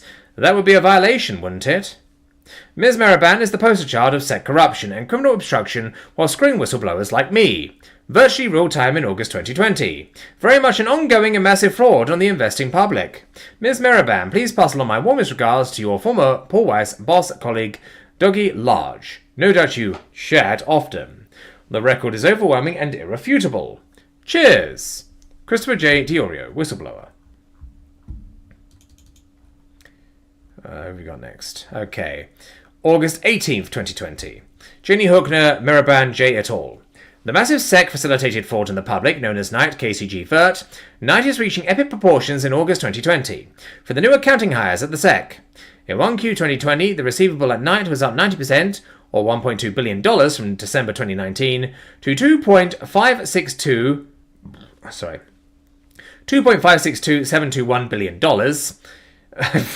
But the extensive record, Janie, fails because the self-clearing are booked as a receivable. Fraud. No intention of delivering. More accurately, a liability. And, by my 2013 TCR, a large portion. Structural liability as a result of an open naked short fell position, when not if a reverse split is approved by the grossly corrupt SEC FINRA. There are some new buckets Maluso, Yorfi, Dougie, Large have created within the receivable as well. Creative, the accounting shell game. Moving fraud, abusive naked shorts from bucket to bucket. The 1Q 2020 10Q. With this money here. Page 23. Buckets total. $2.562721 billion. The 2Q 2020 10Q with a link. Page 24. Buckets total $2.441283 billion. The fraud. Please see the record, Janie. All of the receivable items are related to settlement. Certain items within the receivable. Buckets. With zero out within days if Vert was in compliance with the securities laws. Closeout requirements of Rule 204. So isn't it beyond amazing that, although there was some change in certain buckets and that the amounts are zeroed out within days of March 31st, 2020, only to end the quarter June 30th, 2020, a mere $121.438 million difference from the March 31st, 2020 ending balance? That is absolutely effing amazing. $2.562721 billion zeroed out from March 30th, 2020, then a $2.441.283 balance at June 30th, 2020. Wow, the SEC does believe in penny stock trading ferries too. Nope, not penny stock trading ferries, and Vert didn't zero out, failed to settle billions of dollars in transactions. This massive fraud is due to never closing or covering, as is mandated by law. SEC, ongoing massive fraud on the public. Classic bucket shell game. A la FCM and reverse mortgages. Nothing has changed thanks to SEC corruption and obstruction while screwing whistleblowers like me. The massive night accounting fraud facilitated by the SEC that facilitates the ongoing fraud on the public, the SEC is mandated to protect. Clearly, irrefutably, Night is and always has been a criminal entity. Illegal naked shorting drives trading profits at night. Always has. Janie, please post Clayton and Miss Mirbrand Night conflict disclosures. No doubt Dougie Large will see this email, the same way the grossly corrupt SEC has disclosed my information to Night for the last 10 years. Night is grossly insolvent today, August 18th, 2020. Cheers, Christopher J. Diorio, whistleblower. Date August 19th, 2020. Further, Janie Hockler J. Mirbrand et al. Let me help narrow down the SEC-facilitated ongoing accounting fraud at Night, as I know none of you have ever spent a day on a trading desk. If the average holding period for Vert HFT is a matter of seconds, and Vert goes home flat every night, then what is the receivable fails related to? With the core Virtue HFT business eliminated, what does that leave? The cash OTCM business, maybe? Should I draw a picture in crayon for you, Ms. Mirbrand? Night. 3 different CFOs in the last year. Ms. Mirbrand, how much is your former Paul Weiss colleague, boss Dougie Sifu, paying you to criminally obstruct an investigation of my allegations? Janie Hockner Mirbrand et al. When it comes to trading fraud, accounting fraud, cover-ups, SEC attorneys are clearly not qualified. The record there is also irrefutable. Here, glitchy glitchy. Cheers, Christopher J. Diorio, whistleblower.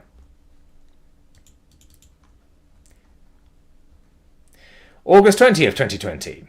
Mr. Best, congratulations on your new position as Director of SEC-NY. No doubt you have earned the promotion. For those of you who don't know Dick Best from his FINRA days, this masterpiece is what got him his job at the SEC Atlanta office. The BBH AML complaint. Truly fantastic work.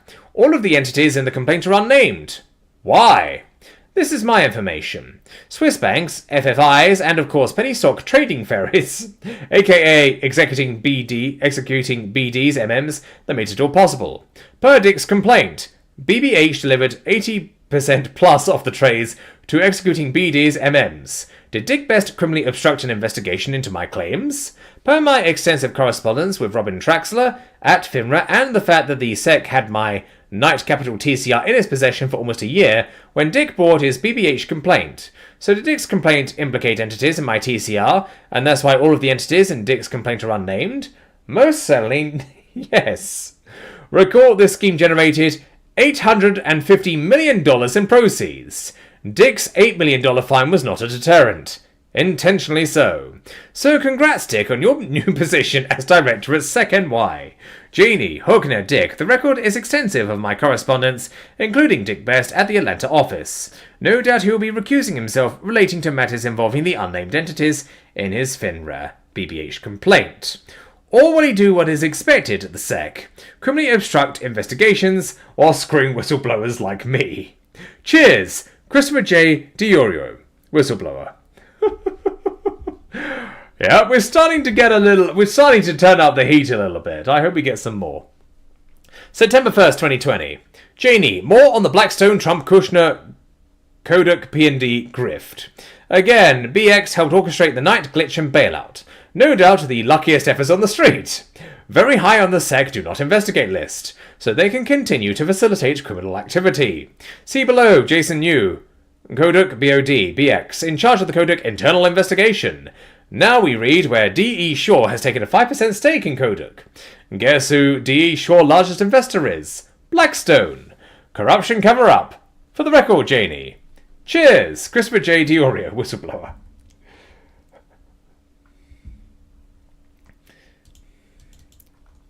How long's this one? We got another long one. September 16th, 2020.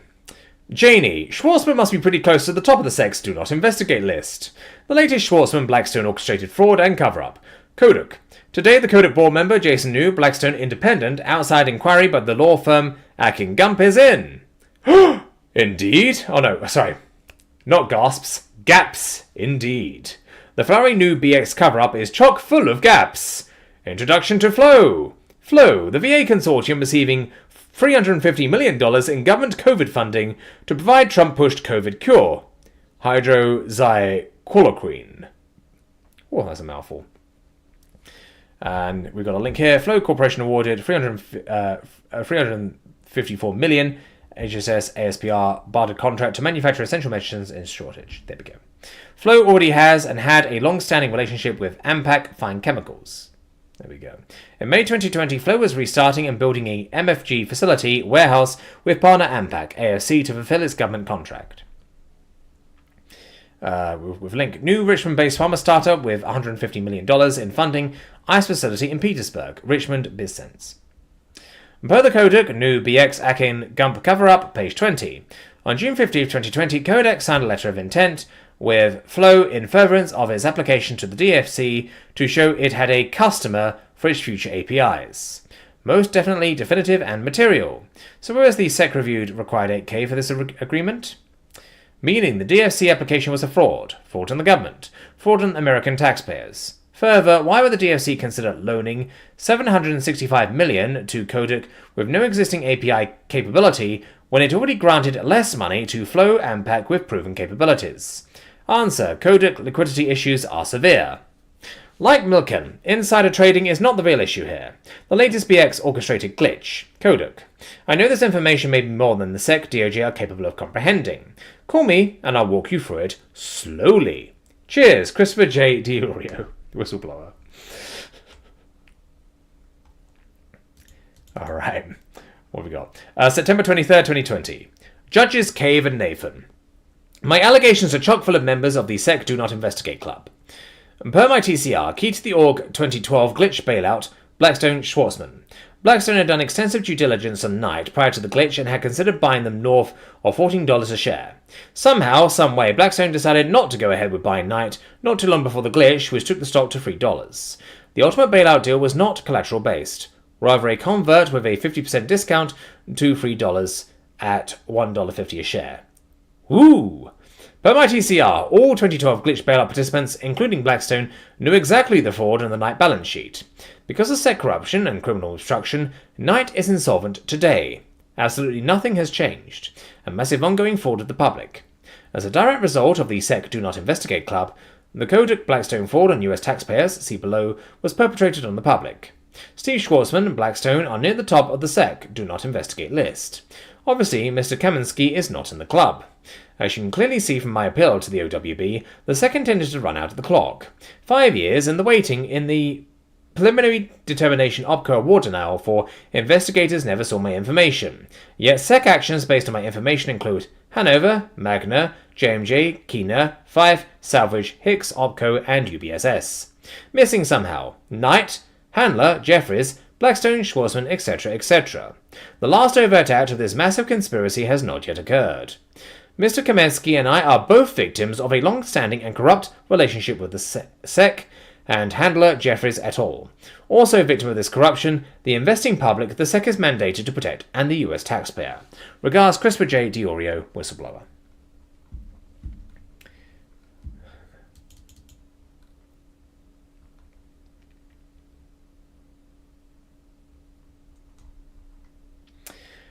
September 23rd, 2020.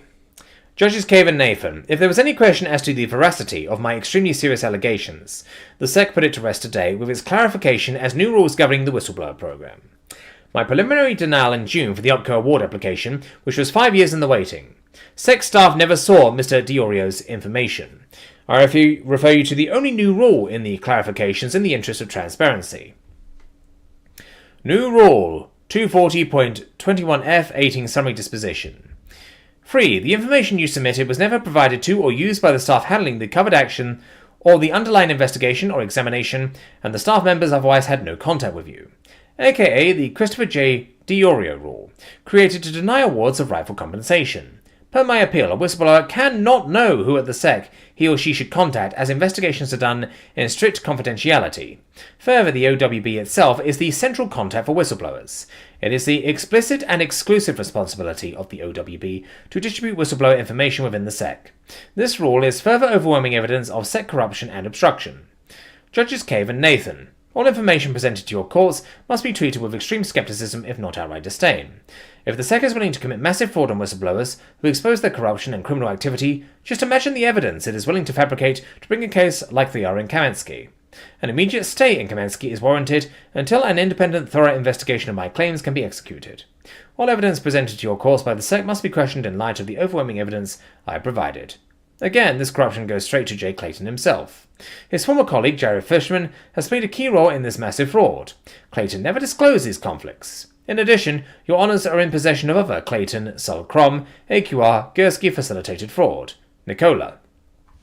This is what it has come to when you blow the whistle on the grossly corrupt SEC. They created a completely arbitrary and fraudulent rule to silence you.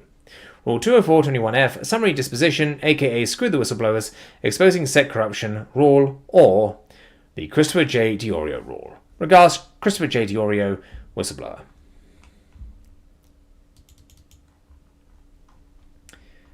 Okay, we got another big email. Whew.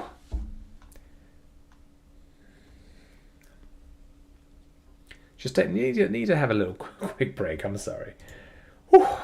This is a little bit exhausting to do. I'm hopefully going to get all of this done by the stream. I don't know if it will result in the conclusion of the stream. I might try a little bit more, but certainly I think this is worth clipping.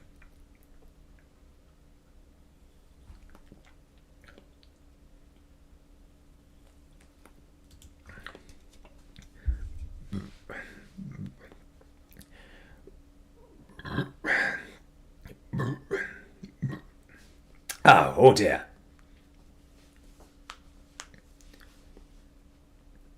April 5th, 2021. Judge Swain. Still another version of a stroll down the absolutely nothing has changed avenue. This is another version of my extensive correspondence as I wait on the SEC final determination.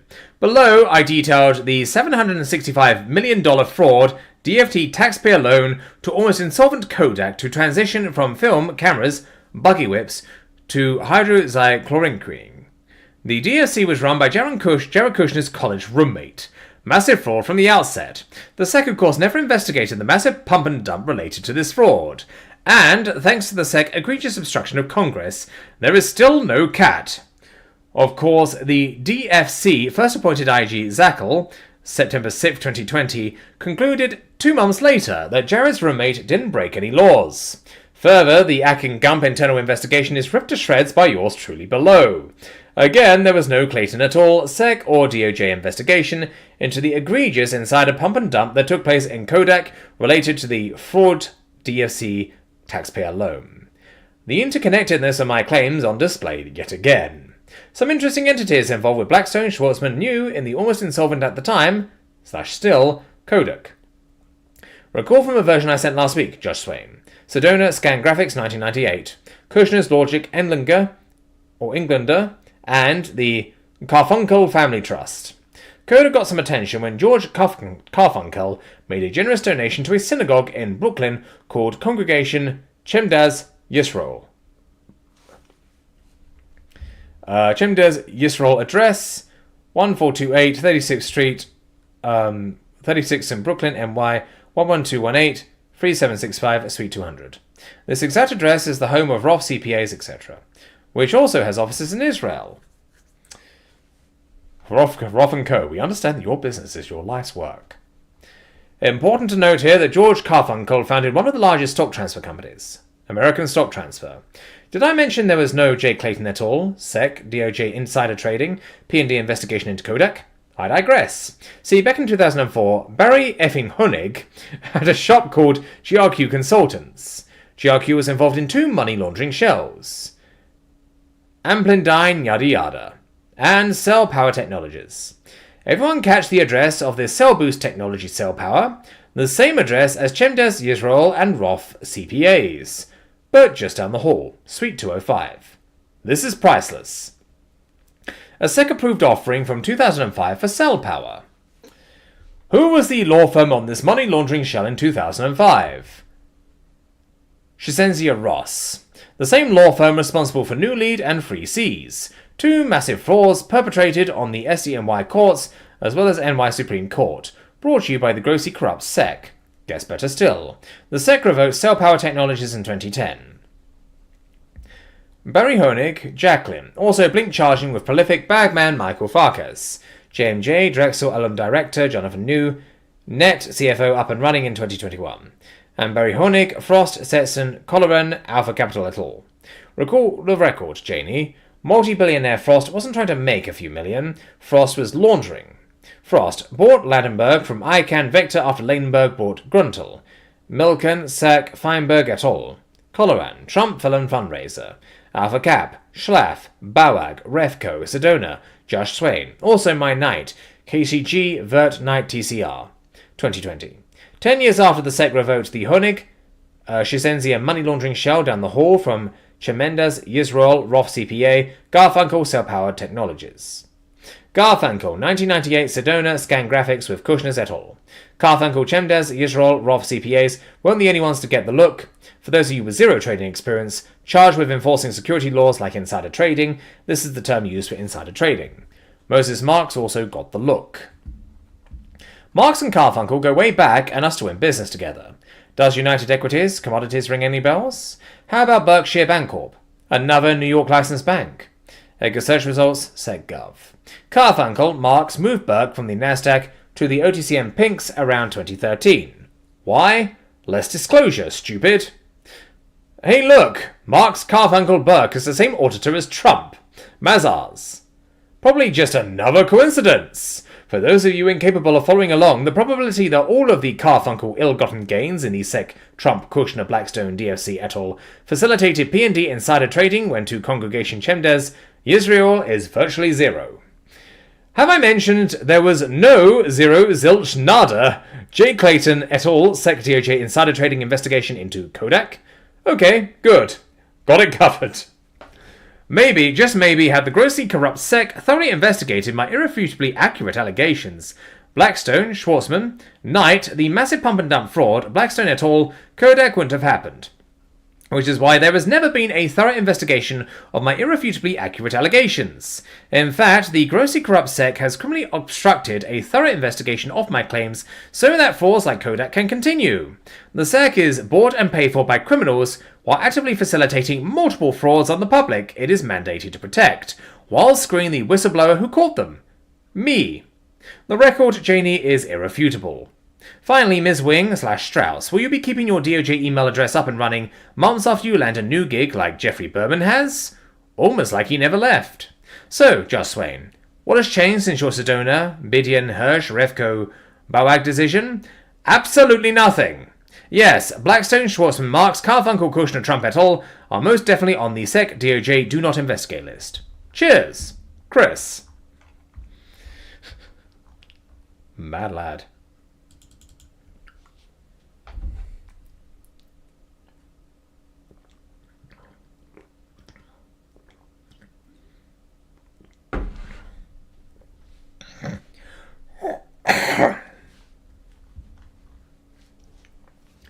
April 17th, 2021. SCNY judges and SEC IG. I would like to readmit the following, which is part of my extensive record with the grossly corrupt SEC, Jacqueline money laundering shells, Honig et al., and prolific bagman Michael Farkas, BLNK, ICLD, etc., etc. Have you been watching the story about this deli in New Jersey with a $100 million market cap? with a link, US financial markets have become a giant mirage built on a foundation of fraud. SCMI judges, SEC IG. This is what I've been telling the grossly corrupt SEC for more than 8 effing years now. All of this activity is up and running today, April 2021, thanks to SEC criminal obstruction and corruption.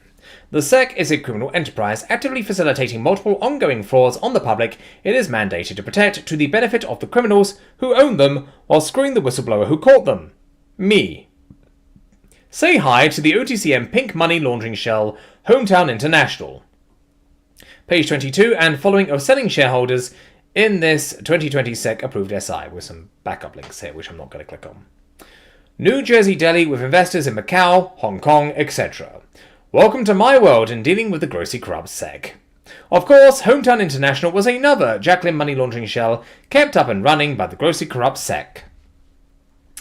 What have I been telling the grossly corrupt SEC for years? This is why the OTCM exists, and in Q1 2021, more than 4 trillion shares of money laundering shells like Hometown International were traded by Knight, Seidel et al. Absolutely nothing has changed in the last 8 years. In fact, as the grossly corrupt SEC, DOJ et al. Have been in possession of my information, this illegal activity has exploded. SEC IG, do your fucking job. Hometown International, Worcester, New Jersey. SEC NY, SCMY jurisdiction. Cheers, Chris. Woof. Oh, Jesus. Okay, we got a big email coming. My throat is red fucking raw, so I'm going to have a little bit of a break.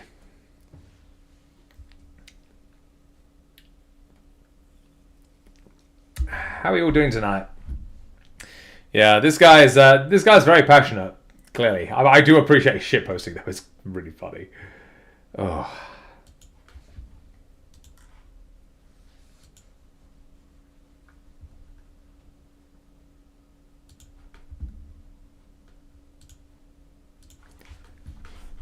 Sorry, while I'm taking a slight break, I will keep an eye on the chat, but I'm also going to do a few background tasks, just clicking around and doing things. Whew.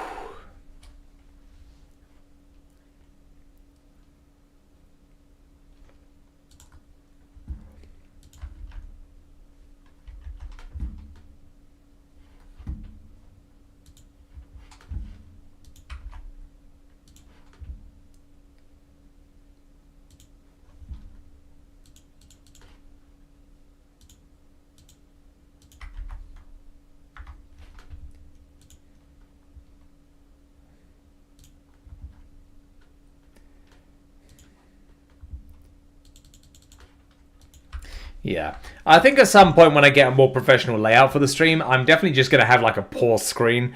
Because, yeah, streaming is, at least for me, is harder than it looks. Although, that said, I have been recording all day, and as such, my throat is normally quite tired by the evening anyway. So, yeah. Oh. Alright. I will try and get this entire file done, and then I'll probably end the stream. I reckon I'm going to be over the 2-hour mark by the time that happens. Oh, the chat's very active today. I'm very happy with that. I watched a British guy read all the Epstein Files and all I got was his T-shirt. Diorio is the ultimate shitposter. I agree. Kind of odd started listening to the files to be mad at celebrities and politicians and wound up a big fan of a lawyer. I don't know if Diorio is a lawyer. He's certainly he's a financier of some kind. He works in stocks. And I'm not sure. I'm pretty sure his background. Definitely has a financial background though. I got used to expect a happy end or funny when hearing his voice. Great. Yeah. When will the aliens appear? Don't know. Shirts are useful. Mad respect for going through with it. Still, thank you very much. I will keep trying. I'm barely a drop of the way through it though. Christopher J. Diorio is an absolute beast. The constant casual Jeffs have me dying over here. Yeah, this guy's great fun. I'm going to make this into a separate clip, I think. This has been a learning experience. Lawyers can be humanized, and the people they represent may be the worst examples of humanity at this time. Kind of shakes up the stereotypes we use today. Yeah, this is Alan Dershowitz is very much on the bad guy side in this one. Unfortunately, I need a moment to stop laughing. Hydrate commands exist to remind live customers to drink when they forget. What? Really? Well, I'll have a look at that.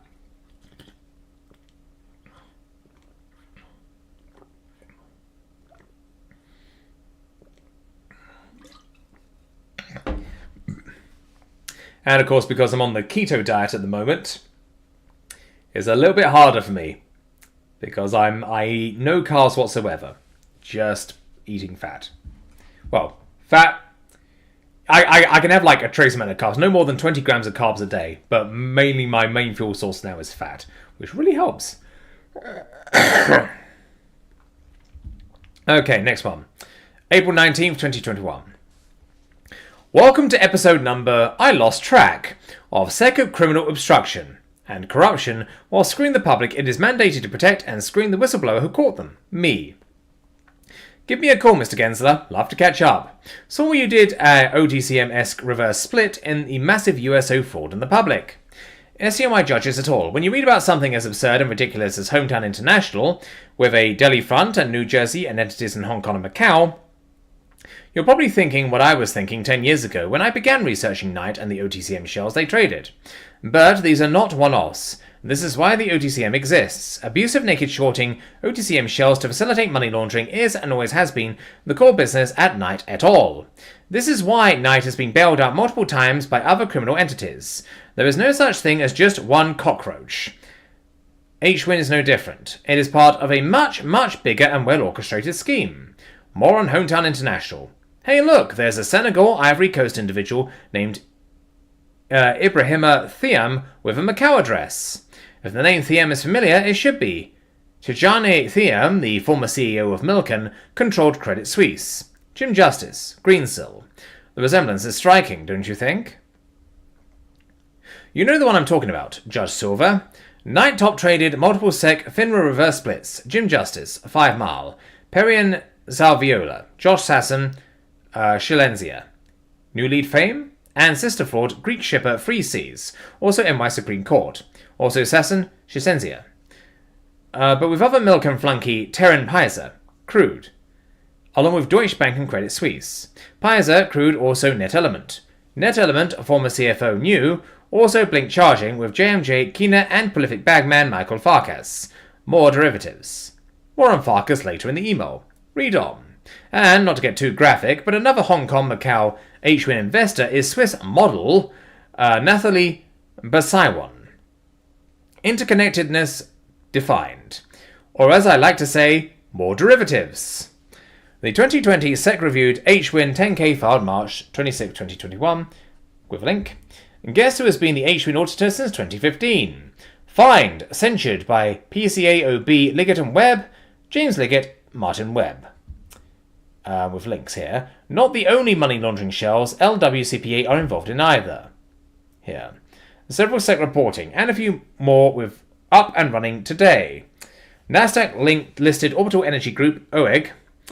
Aqua Power Systems, ASPI, that's Aqua Power Systems, FKA NC Solar, a Jaslin money laundering shell.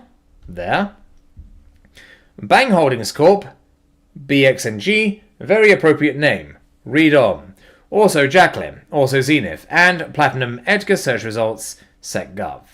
Brownies Marine Group, BWMG. Edgar search results, SecGov. C2E Energy Inc., OOGI FKA Odyssey Oil and Gas through 2020, and NYHQ Company, with a link there. Enviro Technologies, US Inc., EVTN. Hometown International, HWIN, see below. Ocean Thermal Energy Corp., CPWR. Point of Care Nanotechnology Inc., PCNT, FKA Alternative Energy and Environmental Solutions, also Jacqueline. Second Street Capital, CTOM. Vinlees Inc., VYND. Puridin Filter Technologies, PFTI. A New York Liggett Web money laundering shell is C2E Energy Inc., 1185 Avenue of the Americas. Began as an exercise equipment shell controlled by Curtis Olshansky. Everyone remember the Better Buns machine? With a link. Here's another lesson in derivatives for the slow on the uptake. New York C2E Energy Inc. is now controlled by prolific bagman David Lazar, Zenith Partners, International Equity Holdings LLCs, and Custodian Ventures. With a link here. Lazar Zenith following money laundering shells. Media Shaft, Melt Inc., X Extreme, Finitech Group, Enabling Asia Inc., Golf Corp., MISC listed Synthetic Biologics, Exobox, just to name a few, Lazar NY Address, Oceanside NY, 3445 Lawrence Avenue. Oceanside NY, also SEC NY. Lazar partner in ZF is Los Angeles, Beverly Hills, Santa Monica-based Barry Steitner. Also home to Muglievic, Bagman, Milken, Dexel, Boyd Jeffries et al. Steitner was himself in control of Tri-Mark MFG Inc. with guess who? Barry Hornick. And another money laundering shell up and running today. Chinese money laundering shell Worry-Free Holdings. Teed up and ready to go with Rent a CFO. CFO now. Worry-Free is FKA SEC reporting iVoice Ideas Inc. Put some links here. Worry-Free, not the only laser China dollar money laundering shell. Yeah, China money laundering shell. Hong Kong Winner-like Group. Not revoked by the grossly corrupt SEC after 10 years of no financial disclosures. Rather, voluntarily suspended by Lazar to be reused at a later date. Per my record with the SEC et al., money laundering shells go dark after the fraud is committed. SEC does nothing to prevent the fraud from happening in the first place. And there we go, there's our link. Anyone keeping track of the Jacqueline Hornick-related money laundering shells we're up to so far? Again, the Lazar, Seidner, Zenith custodian ventures, Liggett web list is not exhaustive. But in excess of 20 money laundering shells up and running today should be a good start. Don't you think, Mr. Gensler? Of course, the money laundering shell that ties all of these ongoing frauds together is Bang Holdings. BXG. With backing links here. A Colorado Incorporated Miami-based Jacqueline money laundering shell where Liggett Webb or auditor with Farkas Platinum Zenith Equity Holdings, Michael Bernstein et al. The vast majority, SEC reporting, several Jacqueline, BXG, Farkas Jacqueline, several with Chinese nationals, Zenith Lazar Snyder, Jacqueline 2.0 like Honig. Absolutely nothing random about this, as I have stated repeatedly. Massive in scope. Brazen, egregious, ongoing, SEC-facilitated, SEC-IG complicit frauds on the public, the grossly corrupt SEC is mandated to protect, or screen the whistleblower who caught them. Me. And none of it happens without well-known criminal entities like executing BDMM's Knight et al. Not the penny stock trading ferries. No, SDNY NY Supreme Court judges, Hometown International is not a one-off that slipped through the cracks. At all times, Jacqueline has been under the jurisdiction of the SEC NY. At all times, SEC NY also under the jurisdiction of the SDNY. Cheers, Chris. All right. Good. That was a decent amount. There. Okay. God, we're getting a lot of people CC'd in here. So this is April 20th, 2021. Several typos and omissions corrected below. Judge Ramos, Sec1 offs.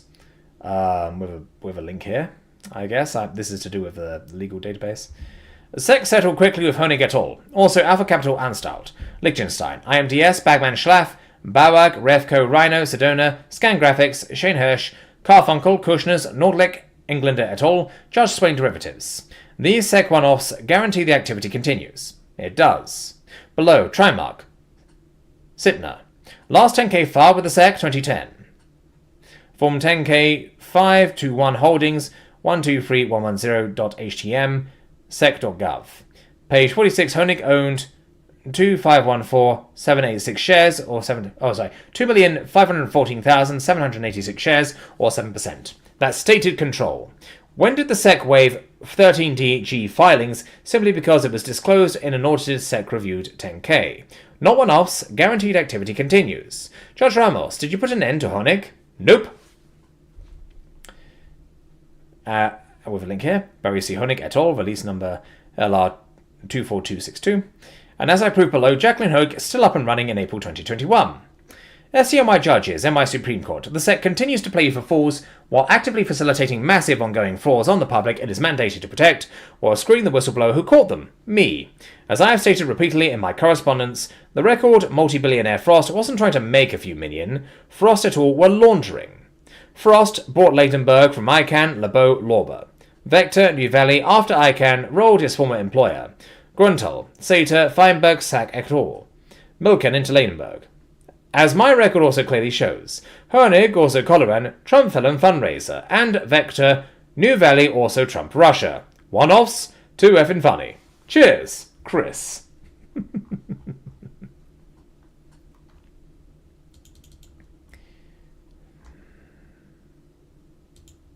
Oh, fucking hell. I keep clicking on the email. Which I definitely should not do.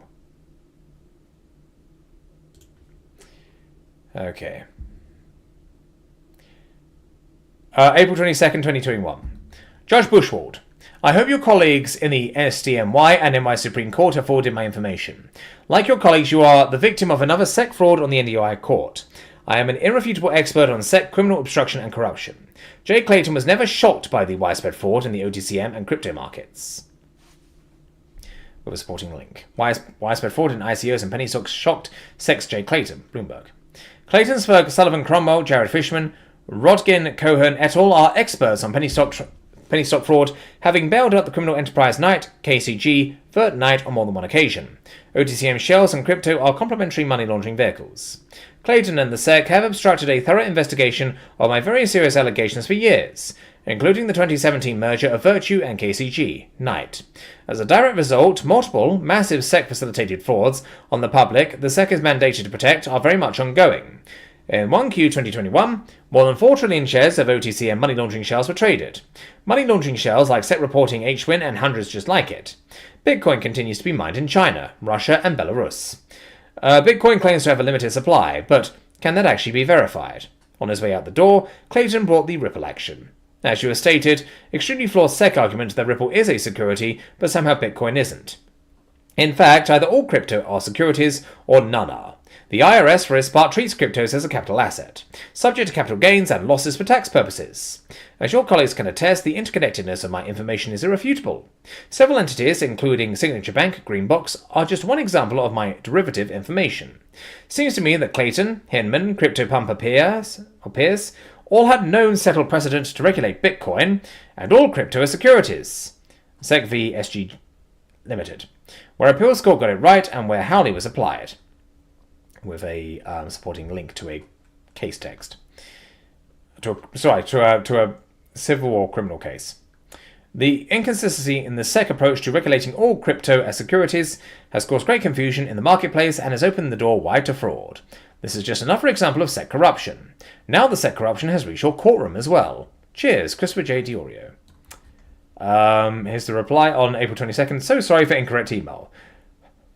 Damn it, Chris! Anyway, next one. May 3rd, 2021.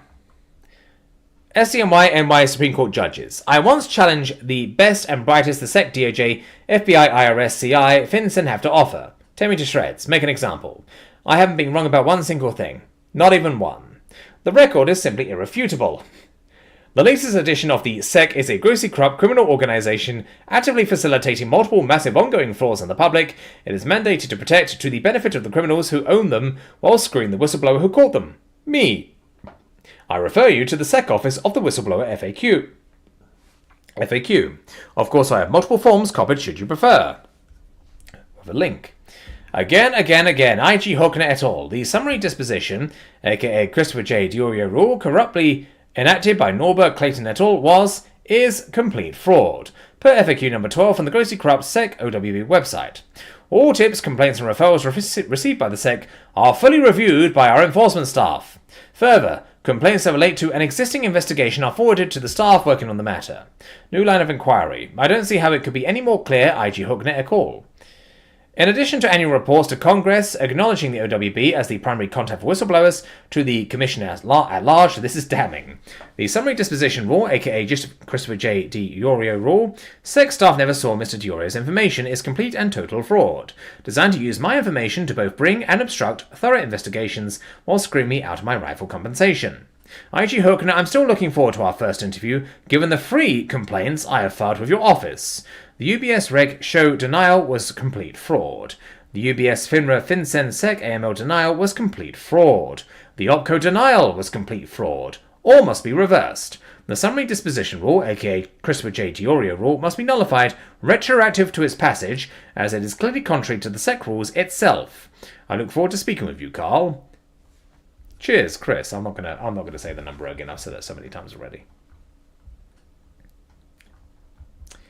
May 4th, 2021. Mr. Not-So-Transparent Dougie Sifu got a little testy on the 1Q 2021 earnings call, and it abruptly ended. Two sell-side analysts, Fallon Jeffries and Cram UBS, pressed Dougie Large on his lack of transparency. What is Dougie Sifu hiding? Something about what percentage of those 4+ trillion shares of OTCM money laundering shells did Knight trade? Made Dougie squirm like the snake most already know who he is. Love the parting shot to cram UBS. Your firm would love to have our business. I fell off my chair laughing. Still no questions on the ballooning insolvent balance sheet, but hey, it's the start. Miss Mehabran, Mr. Williams, your former power poor wise colleague Dougie Sifu is feeling some heat. I know you will be gentle with him. Mr. Chancellor, in case you missed it, Dougie sends his best. Cheers, Chris. Okay, what do we got now? May 7, 2021. SCNY, NY Supreme Court Judges et al. The interconnectedness of my claims on display again. Per my 2013 TCR criminally obstructed by McKessie, Norberg et al., why do $50 billion Swiss banks trade OTCM pink penny and fractional penny stocks? The record is irrefutable. FINRA, SEC, FinCEN using my information. These publicly traded shells are the perfect money laundering vehicle. Absolutely irrefutable. Why do firms like Knight and Cedar trade the same OTCM pink shells? Abusive, illegal naked shorting to facilitate this illegal activity. Virtually riskless. Very profitable. None of this happens without a willing executing criminal BD like Knight converting worthless certs to real money and dumped on the investing public the SEC is mandated to protect. Actively facilitated and perpetuated by the grossly corrupt SEC. Reverse splits? No cat. Obligation warehouse. Circumvent closeouts of Rule 204. Regularly revoked restrictions. Outsourcing the entire OTCM to the BD, SRO, FINRA, etc., etc., etc. I made the link between the money laundering and the illegal, abusive, naked shorting. This is and always has been the core business at Knight, KCG, Vert Knight. All money laundering can be reverse engineered from the executing BDMM level, the cash register. What we are seeing in GME is a rounding error compared to the fails and illegal naked shorting in the OTCM. As I have also repeatedly said, the only difference between a money laundering OTCM pink shell and a Nasdaq SPAC is the amount of money being laundered. Also on display real time, as I have detailed. As with Swiss banks and fractional penny stocks, why do giant quant hedge funds like AQR facilitate so many fraud blank check shell transactions? Certainly does not fit the investment thesis of a firm run by PDs. Why does giant PE real estate firm Apollo play Fiscus back? Why did Goldman, JPM, Jeffries et al. Bail out Knight more than once? Why has the SEC repeatedly bailed out criminal Knight? The most recent earnings call for Knight was remarkable. The sell side is actually doing what it's supposed to do, and questioning Knight, Sifu, lack of transparency, particularly in the last few years. This has been going on for some time, detailed by me and blessed by the SEC. This lack of transparency is designed to conceal from the public the true nature of the core Knight business. Illegal, abusive, naked shorting OTCM publicly traded shells to facilitate money laundering. Until now, the sell side turned a blind eye, and also intentionally misled the public by omitting these share volumes from their models. These share volumes have been the subject of other SEC FINRA actions, but somehow Knight has avoided such actions. Inexplicable. The SEC FINRA have done everything in their power to protect Knight. Why? Because they bailed out a known criminal entity in 2012, and have been criminally and corruptly covering up this irrefutable fact ever since. As a result, the illegal activity has continued unabated. Then, in 1Q 2021, the activity hit a level not even dreamt of. It has been a well-orchestrated and massive SEC-facilitated fraud on the public the SEC is mandated to protect. A key player in this massive fraud is the corrupt SEC IG Carl Huckner, who not only has criminally and corruptly obstructed an investigation of my extremely serious allegations, Huckner has also criminally obstructed Congress from executing its oversight of the SEC. These corrupt, criminal ongoing frauds have also found their way into the SDNY and NY Supreme Courts, as I have detailed. Mr. Kametsky is most definitely not on the SEC DOJ Do Not Investigate list. This can also be observed in real time. Per my correspondence, MI Acquisition, Magnet Assassin, 40 Wall Street with AQR, Payment Processing, and felon Tommy Pryor, ICP SDNY. There is a straight and direct line between ICP Pryor and the degenerate Milliken, as well as the corrupt SEC SDNY Kametsky Sting. Sorry, I'm having trouble.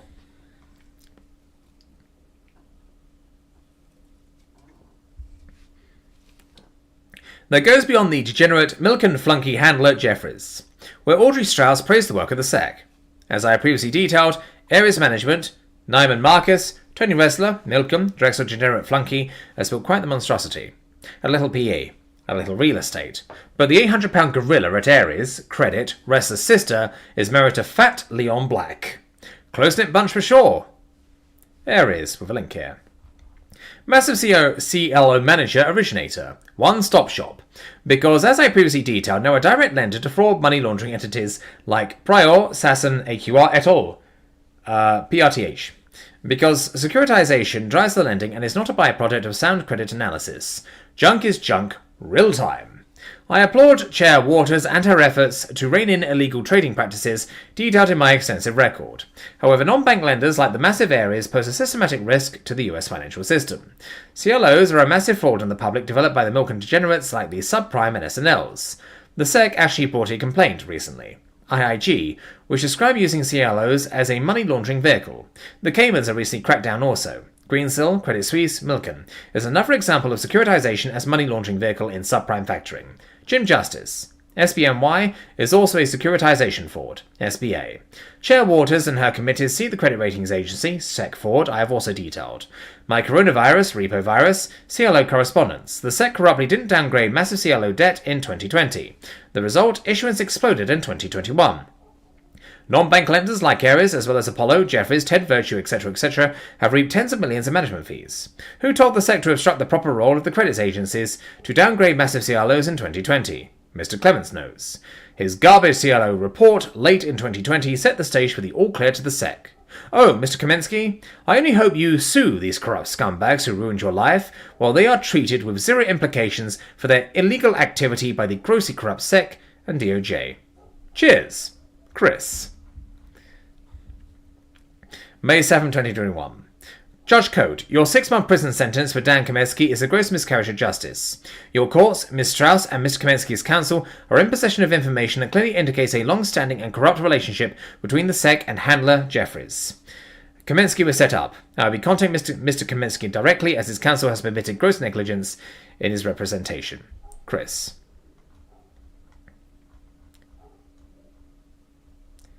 Okay, another big one. All right. Sunday, May 9th, 2021. Per below, Judge Coates' sentencing of Dan Kamensky is a gross miscarriage of justice. The SDNY, NY Supreme Court, Audrey Strauss, Mr. Kamensky's counsel, FBI, other DOJ attorneys are in possession of information which clearly indicates a long-standing and grossly corrupt relationship between the SEC and handler Jefferies. Further, as it is material in the ongoing Joshua Sasson investigations of massive fraud committed on the SDNY, NY Supreme Courts, and directly related to my multiple claims, AQR and Sasson, and my acquisition with known felon Tom Pryor, ISCP, also NDNY, and now a direct leading client of Ares Management, Ressler, Drexton with Handler, also known as Marcus. In short, Handler, Ressler set up Mr. Kamensky for fucking with their deal. Had Kamensky won his bid, Ares and Ressler would have been left with a much less valuable asset, and put them further underwater. The SDNY courts had this information. Kamensky's counsel had this information. Judge Cote should have declared a mistrial rather than sentence Kamensky. A gross miscarriage of justice. Now let's turn to another example where the grossly corrupt SEC is actively facilitating multiple frauds on the investing public while screwing the whistleblower who caught them. Me. Recall another completely fraudulent denial of award, USB AML, when Norberg OWB invoked the illegally enacted summary disposition rule, aka Christopher J. Diorio rule, where the SEC-owned SEC website clearly states, all tips received are thoroughly reviewed by enforcement staff, meaning the summary disposition rule, SEC staff never saw the information, is a known fraud. Follow-up for Mr. Searles, Banerjee et al., SEC LA, where multiple frauds left up and running, Ares, also LA and NY. Milken, Beverly Hills. Recall, USB San Diego, K2, where FINRA, Vincen, and the SEC all confirmed USB cross-border business was never shut down per the terms of the DOJ dropping its TPA in 2010. Further, clearly obstructed by SEC IG Hochner when I filed a complaint with his office in 2015 after receiving another denial for award related to the USB Reg Show complaint. Also, according to the SEC OWB FAQ, enforcement staff notifies investigating staff of related tips received and whistleblowers are also entitled to awards based on new lines of inquiry. The Mackenzie Norberg Hawker criminal obstruction led to the USB cross-border business never being shut down. The USB AML complaint acknowledges this irrefutable fact. USB K2, no individuals are censured or fined by the SEC FINRA. All correspondence to USB Weehawken. SEC LA Searles, Banerjee et al. Had zero jurisdiction. Searles, Anton Chia, and related fraud and money laundering. As I have also irrefutably proven, multiple frauds up and running today. It is no coincidence. The SEC, LA, UBS, San Diego, multiple money laundering frauds, Sirius et al. Are protecting USB San Diego. That's why none of these frauds have been shut down. The UBS cross-border business is very much up and running today. More. Who is San Diego resident Jason Sunstein? CFO of several once, still SEC reporting money laundering shells, trading OTCM pinks, and no doubt well known to sales, Banerjee et al. In SEC LA. Viper Networks, FAKA, Tinglefoot Mining, Badger Pacific International, Tig Ventures. With a backing link here. Sanaton Group, FK AirQ, Air Rover, Covenant Financial, Homegate Corp, Spartan Oil, U Broadcast, Edgar Search Results, SEC governed, Santion and Viper, African and Egyptian entities and individuals, Santion CEO, Ashraf Rofael. International Land Alliance, a San Diego virtual office well known to the SEC in its correspondence. With some supporting links. International Land Alliance, we've already seen that. A little California pot, a little Mexican vacation properties, with some backing links here. Of course, as has been well documented by ME, ILA currency of choice for these beautiful Mexico land ventures is common stock in April 2021, with a link here. Omid Holdings, FKA New York-based AV1 Group, with a link here. Disclosure statement pursuant to the Pink Basic Disclosure Guidelines. Back in 2010, AV1 Group New York was controlled by a Musa Traor, Sec Form D, who happens to have the same name as former Mali dictator. Of course, Jason Sunstein only experience on LinkedIn is his ILA tenure. All of these other ventures have been omitted. Gee, I wonder why. Jason Sunstein, co-founder and vice president, International Land Alliance Inc., OTCQB, ILAL, LinkedIn. Mr. Sells, Banerjee, SEC LA have been criminally obstructing a real investigation into Sunstein et al.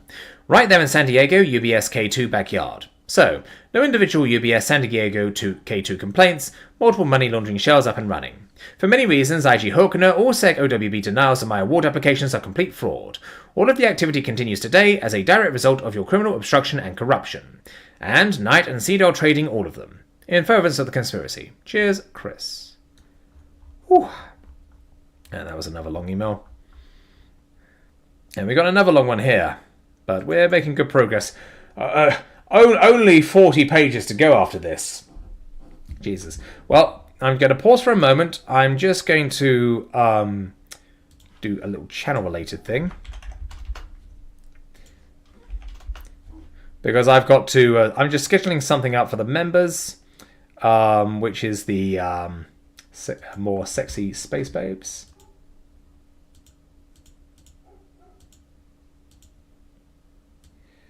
This will be a few minutes just while I clear up my throat.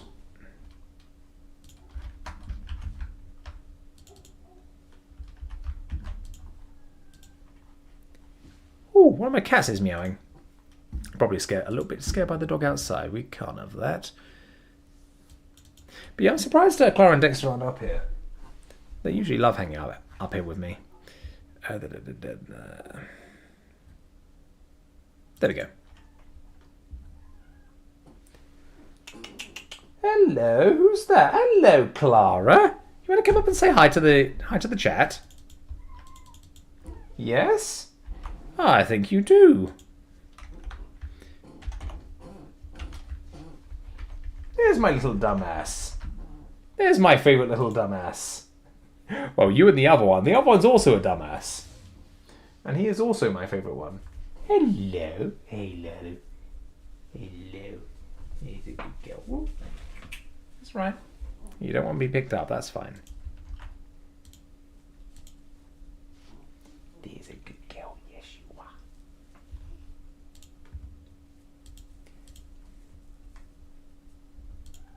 Whoa!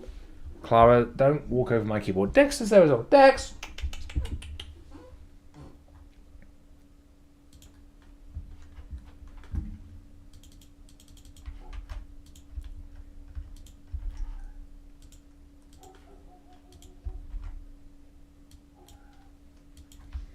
Well, I'm nearly done.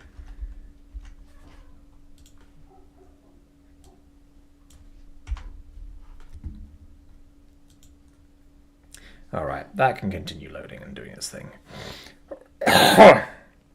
Oh, Jesus. All right. Anyway, Next one. May 13, 2021. Mr. Diorio, do you have any more irrefutable evidence of said gross criminal obstruction and corruption, or screwing you, the whistleblower who called them? Yes, SDNY, MI Supreme Courts, Sec IG Hookner, Audrey Strauss FBI, IRS, CI, etc., etc., etc. It just so happens I took a field trip to try and find the long-standing address of the Castle Rock CEO money laundering shell. Riot Blockchain FKA Aspen Bio for Nexus Bioptic. Enlightening! Kept up and running by the grossly corrupt SEC and pumped by Nigerian Net Element, no relation again, on CNBC. Riot Blockchain is a Honig Grousman Stetson QRQ et al. Money laundering shell which somehow escaped, along with many others, the SEC scrutiny in its Honig Stetson Frost Jacqueline Alpha Cat et al. Complaint. But wait! There's more! The Honig Stetson Bioptics money laundering shell is also a Colorado entity, Boulder. Bioptics was just a vehicle to get Honig Stetson et al. Into Riot. Gee, I wonder what they saw in Bioptics that caused them to invest when it was around less than 2 years before pivoting to blockchain and crypto. I have an idea! Let's ask the scumbags at Shizenzia Ross, who advised on the Bioptics money laundering offering which gave Honig et al. Ownership in Riot. Then we can ask the Bioptics offering escrow agent. New York licensed signature bank, SBNY. You know the one. The once and always private banking arm of Hapalonim, where Strauss Berman criminally obstructed a thorough investigation of Hapoalim tax evasion and money laundering.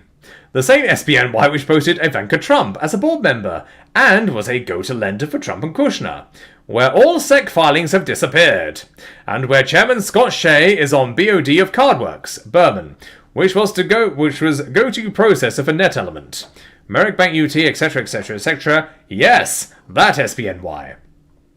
How much SEC et al. Criminal obstruction and corruption are we up to so far, Mr. Gottschall et al.? Wait! There's more! In 2015, just prior to Honig Stetson SBNY Sicenzia et al. Fraud offering, Boulder-based Bioptics FKA Alpha Sniffer did an SEC-approved DCOT offering. See Form DA.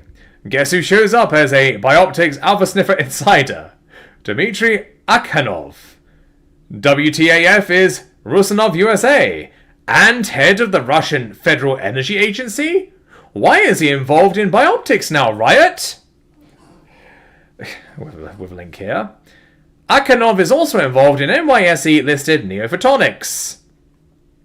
Neophotonics supplies optical chips to some of the biggest optical switching companies in the world, like US-based Cisco and Ciena. Recall, Honig Stetson Frost, Alpha Cap, my 2013 TCR. Honig Stetson, Jacqueline, Farkas, BLNK. Also CFO, New, Net, Crude, SBNY, Carbox, ESQ, etc. Honig also Trump fundraiser. Cleveland, Colorado. DOJ prosecutor on Colorado massive healthcare fraud.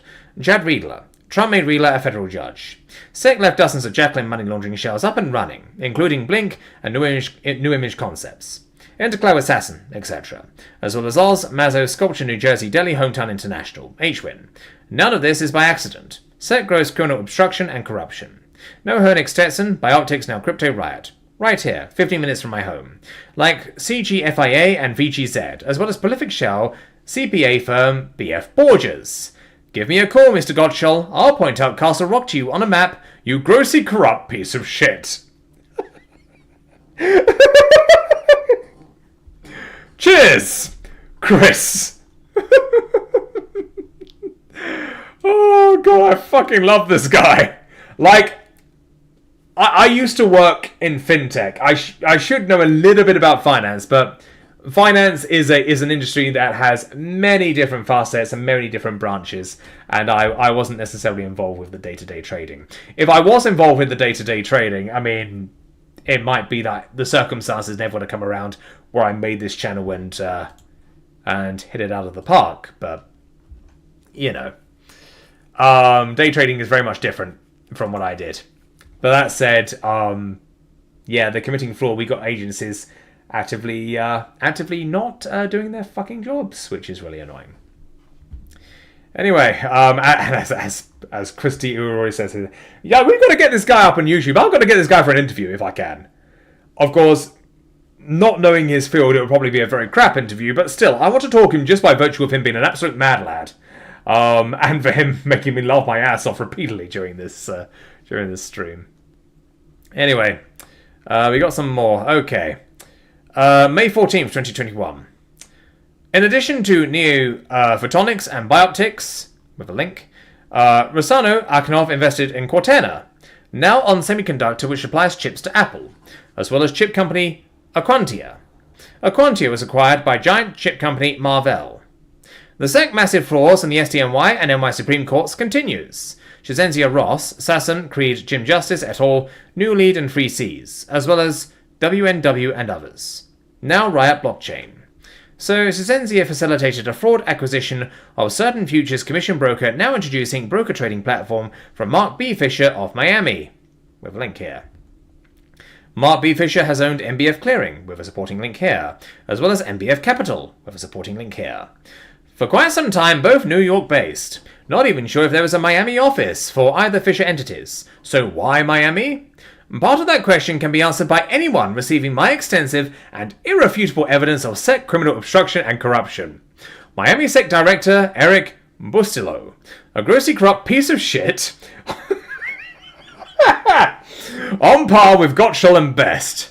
Did Fisher have outside investors in his firms based in Miami? MBF, Fisher clearly fall under SDNY NY Supreme Court's jurisdiction, as does Shizenzia Ross. As I have said repeatedly, the national security implications of these massive, multiple SEC-facilitated frauds are staggering. Cheers, Chris. Alright, next one. Okay, so this looks like one entire thing. This redaction, it may have like a separate email in it, so we're just going to go from the top of here, page 33. Yeah, we're going through a bit quicker now. Well. Mr. Gottschall ended his thorough investigation into Riot, Honig et al. Oh God, yeah, on 1/29/2020. We're supporting link here. Riot Blockchain SEC ends investigation letter 1.29.20. U.S. Securities and Exchange Commission, Common Law, free 30-day trial. Without ever visiting the Riot World HQ in Castle Rock. Shocking. Curious, Mr. Gottschall, who received signed for your termination of investigation into Riot? The ISP ClearConnect, or the Pakistani BPO entity IBEX? Judge Ramos, other STNY judges, NY Supreme Court, and NJ Judge Quraishi. You are being played for fools once again by the grossly corrupt SEC. All of your courts have jurisdiction over the SEC NY. Let us give NY Judge Quraishi a primer on prolific bagman Barry Honig, shall we? As detailed by me in my extensive correspondence, the record. Another Honig money laundering shell. Energetics, FKA Millennium Biotech. Based in Newark, New Jersey. Is everyone familiar with healthcare fraud felon Brian Colleran? With a link here, three companies and their executives pay $19.5 million to resolve false claims, act allegations pertaining to rehabilitation therapy and hospice services, OPA Department of Justice. Somehow the DOJ didn't believe this was a criminal case. The prosecutor on this case was Chad Riedler. Now Judge Chad Riedler, made so by Trump. Colleran entered into a fraud $20 million purchase order with Millennium Biotech in 2007. Millennium Biotech Technologies Inc. signs 5-year, $20 million purchase agreement with Provider Services Inc. Biospace. Colleran then became a large shareholder in Millennium, with a link here. Guess who controlled the money laundering shell Millennium? Energetics, prolific bagman Barry Honig, with a link here. But it gets better still. Somehow, someway, prolific bagman Josh Sasson, Hanover, Magna, multiple TCRs filed by me, and a massive SEC fraud on the SDNY and NY Supreme Courts, New Lead, Free Seas et al. Showed up as a very large holder of Millennium successor Energetics. With a link there, and a link there. The SEC revoked the Energetics Millennium registration only after this massive fraud in the public was committed. I can't seem to find any reference to this money laundering shell in the DOJ, Riedler, civil, not criminal complaint. You won't find any SEC complaint implicating Colleran, Honig, Sasson either. Millennium Energetics, New Jersey, SEC, NY. Other Sasson entities list their offices at 40 Wall Street. Trump. So, Judge Ramos, how did prolific bagman Honig become involved in the Honig money laundering shell MGT Capital, which also did a pivot to crypto mining? With a link. Venaxis, Aspen Bio, Bioptics, now Riot, which only exists in SEC filings, thanks in large part to the well-orchestrated SEC NY, SEC Denver criminal obstruction and corruption. With a link here. That was one through a thorough investigation, Mr. Gottschall. I see... That was one thorough investigation, Mr. Gottschall. I see great things at the SEC for you. And guess who else was involved in MGT in 2019? Just before the SEC revoked the registration. Chicago bagman Fife Iliad. 6 years after I filed my TCR with the grossly corrupt SEC. Edgar filing documents for... Oh, that's a link there. And the scumbags at Shisensia Ross, multiple frauds on SDNY and my Supreme Courts with Sasson et al. With a... Back up. With a... Evidence here with a link. The interconnectedness of my claims on display yet again. Or the record. To be continued. Cheers, Chris. Oh, but it gets much better, Mr. Gottschall et al. Ibex Digital 202 SIP Street Suite 401. Bermuda-based, Pakistani-controlled Ibex Limited. Nasdaq Ibex. 60+% controlled by Pakistani entities. The Resource Group, TRGI, and TRG Pakistan Limited. TRGP. BPO takes on a whole different meaning, which explains the co-location with local ISP ClearConnect. Riot Blockchain is just a front. Riot crypto mining contract with Masena and MyCoinMint. With a link here. New York criminal mining farm CoinMint sent to dissolve? Minor update. Is on verge of dissolution. Riot, Aspen Bio, Bioptics, Venaxis is and always has been a prolific bagman Honig money laundering shell. Because, say it with me, the only difference between a Nasdaq and money laundering shell and an OTCM money laundering shell is the amount being laundered. I've read that somewhere before. Hey, I'm the one who said it. Give me a call, Mr. Gottschall. After I help you find Castle Rock on a map, I'll walk you through it. I'll type and talk slowly for you. Because if you can't find Castle Rock on a map, you don't have a chance in hell of finding Pakistan on the map. And after you're able to find Castle Rock on a map, I'll take you to Vista Gold. VG said, World HQ at 7961 Schaefer Parkway, Suite 5, Littleton, CEO. The money laundering shell cited in my TCR and kept up and running by the grossly corrupt SEC for the last 8+ years and with SEC approved offering after offering. Cheers, Chris.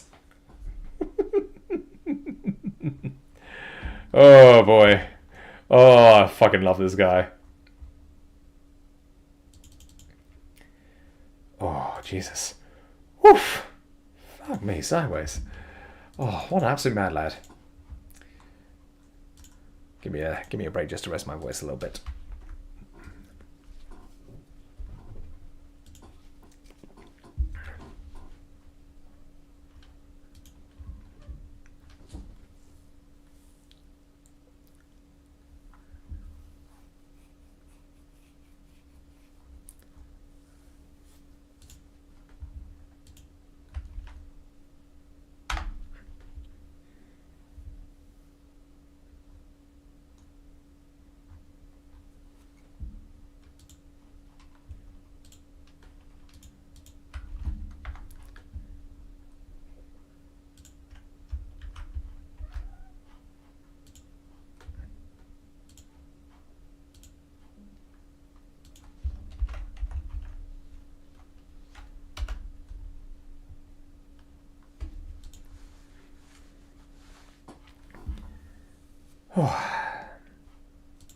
Oh, Jesus.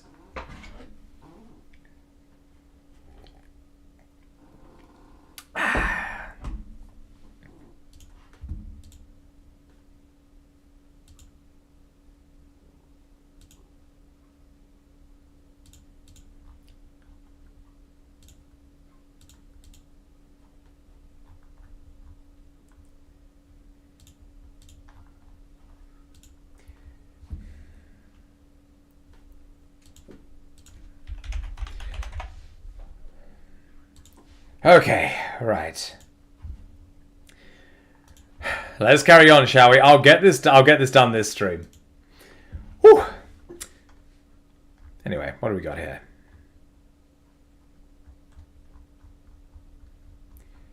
Let's have a look.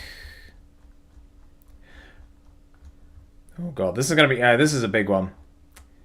Okay, so it might be that I'll end up recording straight from the top, because everything at this point is being redacted. Even the date is being redacted. Okay, I might actually be going straight from the top. No, actually, I won't go straight from the top. Just because they don't necessarily put the date, and I can't work out what the date is. Oh god, where the fuck am I? There we go. Okay. Here's a new one. Simply put, riot exists in SEC filings only. Multiple Honig money laundering shells. Aspen Bio, Venaxis, Bioptics involving Russian government entity Rusnano. Riot World HQ in Castle Rock is 15 minutes from my home. Apparently Mr. Gottschall can't seem to find Castle Rock on a map.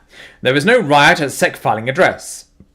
An ISP, Clear Connect, and a Pakistani BPO entity, Nasdaq-traded IBEX. Who did Mr. Gottschall deliver his no further information letter to exactly? It sure as hell wasn't Riot. By the way, as a result of SEC Gottschall letter and determination as a result of his incredibly thorough investigation, the SEC chose not to review a Riot offering in December 2020. With a link here. And resulted in Sosh Krehana CVI pump and dump. Judge Engelmeyer, other SDNY Supreme Court judges, I implore you to send me a subpoena. Cheers, Chris. Alright, there's that one. Now let's do this one. Okay. David Urban, Trump PA campaign manager and Knight, not so independent board member and his own laundering shell. Eversty Farmer, huge with Pakistanis, had a binding LOI to acquire Israeli Thermopix. Not so binding. I caught them. Plan B. Therapix, an Israeli money laundering shell, where Stetson was an investor. And never shut down by the SEC, as is typical of many Hoig money laundering shells. Today, Therapix is now SciSpark Limited. SEC-approved offerings done by Aegis. SEC Form D. Yes, that Aegis. Also very much up and running in May 2021. New York SDNY jurisdiction. We don't need no stinking SARS. Aegis Prolific OTCM, Nasdaq Shell Money Launderer, Aegis Capital Corporation. With a link there. Well known to the SEC and FINRA, who were the customers? Who were the executing BDs, MMs? More SEC penny stock trading ferries, of course. Nope. Knight. Why are all entities once again unnamed? With some backup links here. Financial Industry Regulatory Authority Office of Hearing Officers. Fucking hell. Sorry. Oh. Orders accepting offers of settlement. Aegis Capital Corp. With these people here. David McKenna and Robert Ide. Stetson, Honig Psychic, Therapix now SciSpark, still Israel. Beginning on page 10 of the SciSpark SEC-approved and reviewed registration, with a link here. Sellers include Aegis CEO, Robert Ide Pension Plan, now that is effing funny. Hoboken Restaurateur, Rohit Bawa, with a link here. Connecticut distributor, Michael Bazzuto, with a link here. And prolific bagman, Michael Bigger Capital. And many more. More on New York-based Bigger Capital coming. Of course, Aegis has a booming wealth management business. How many related party transactions in this SEC reviewed Therapix F1? Next up, SciSpark. Aegis Investment Banking has ties to Israeli military. Isaac Livni-Ide, related? With a link here, investment banking team, Aegis Capital Corp. Aegis just did a SEC-approved offering for Meton EdTechX Education Group. China. Edgar search results. Brought to the US public Nasdaq by the same bagman who brought Huang Archegos money laundering shell GSX to the US Nasdaq. Puglisi and Associates Delaware. With links here. Some reports I've read suggest the SEC won't investigate Archegos Huang because it lacks jurisdiction. Perhaps Ms. Hodgman and Strock can clarify for us. Recall, Honig, Stetson, Frost, AlphaCap, my TCR. As I repeatedly told the SEC, multi-billionaire Frost didn't risk it all to make a few million. He/they were laundering. 8 years after submitting my Knight, UBS TCR with the SEC, Alpha Capital Anstalt is very much up and running in 2021. For his part, Frost bought Ladenburg from ICANN, Lorber et al., Vector New Valley after Ladenburg had brought ICANN's former firm, Gruntal. Gruntal, Sack, Sater, Feinberg, Ican, Milken. Archegos and Greensill, Credit Suisse. Credit Suisse is controlled by Milken flunkies, including the risk officer, who quietly stepped down. Greensill, Jim Justice. Magna, Sasson, Savaiola, Sezenzia, SDNY, NY Supreme Court. I suspect there will be no SEC investigation of Credit Suisse. Ms. Hodgman-Strock is an expert at criminal obstruction. Pretty good, eh? It's a gift, really. Cheers! Christopher J. Diorio. Whistleblower extraordinaire. Oh, I love this guy.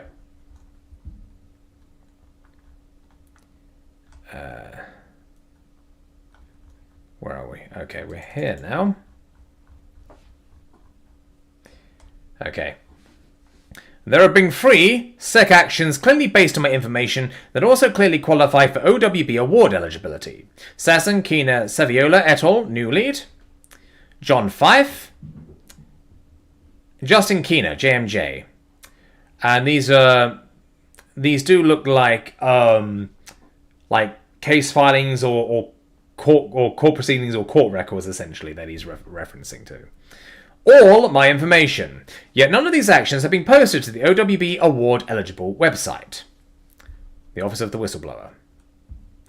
SEC IG Hawkener. How is this remotely plausible? There is only one explanation. SEC criminal obstruction and corruption. Like the Dick Best FINRA BHH complaint, also my information. No mention of executing broker deals, MMs, or the SEC would like us to believe, or as the SEC would like us to believe, penny stock trading ferries. No! The SEC in all of these actions is protecting the criminal enterprise, which has been bailed out on multiple occasions. Knight, KCG, Vert, Knight. Automatically placing this criminal enterprise on the SEC Do Not Investigate list. As a result, the SEC has knowingly, actively facilitated countless ongoing frauds on the public it is mandated to protect. All of the illegal activity I have detailed is ongoing in March 2021. Knight is again and still insolvent. Sifu, in the latest attempt to conceal this massive legal activity, has once again limited transparency for the investing public. The Knight Q1 earnings call, May 4, 2021. Sifu, April volumes were a hair under 10 billion shares per day. So the last 10Q filled by KCG, Knight as a standalone company, was 1Q 2017. The Vert acquisition closed on July 31st, 2017. Sifu won't disclose, and the SEC let him KCG Q2 2017 financials. Blatant fraud. Sifu, the SEC, wrote down more than $4 billion in fails. And this is in the 1Q 2017 KCG 10Q document. Page 49. Market making stats. Sifu no longer discloses in SEC-reviewed filings. Average daily OTB, BB, and OTC market shares traded millions.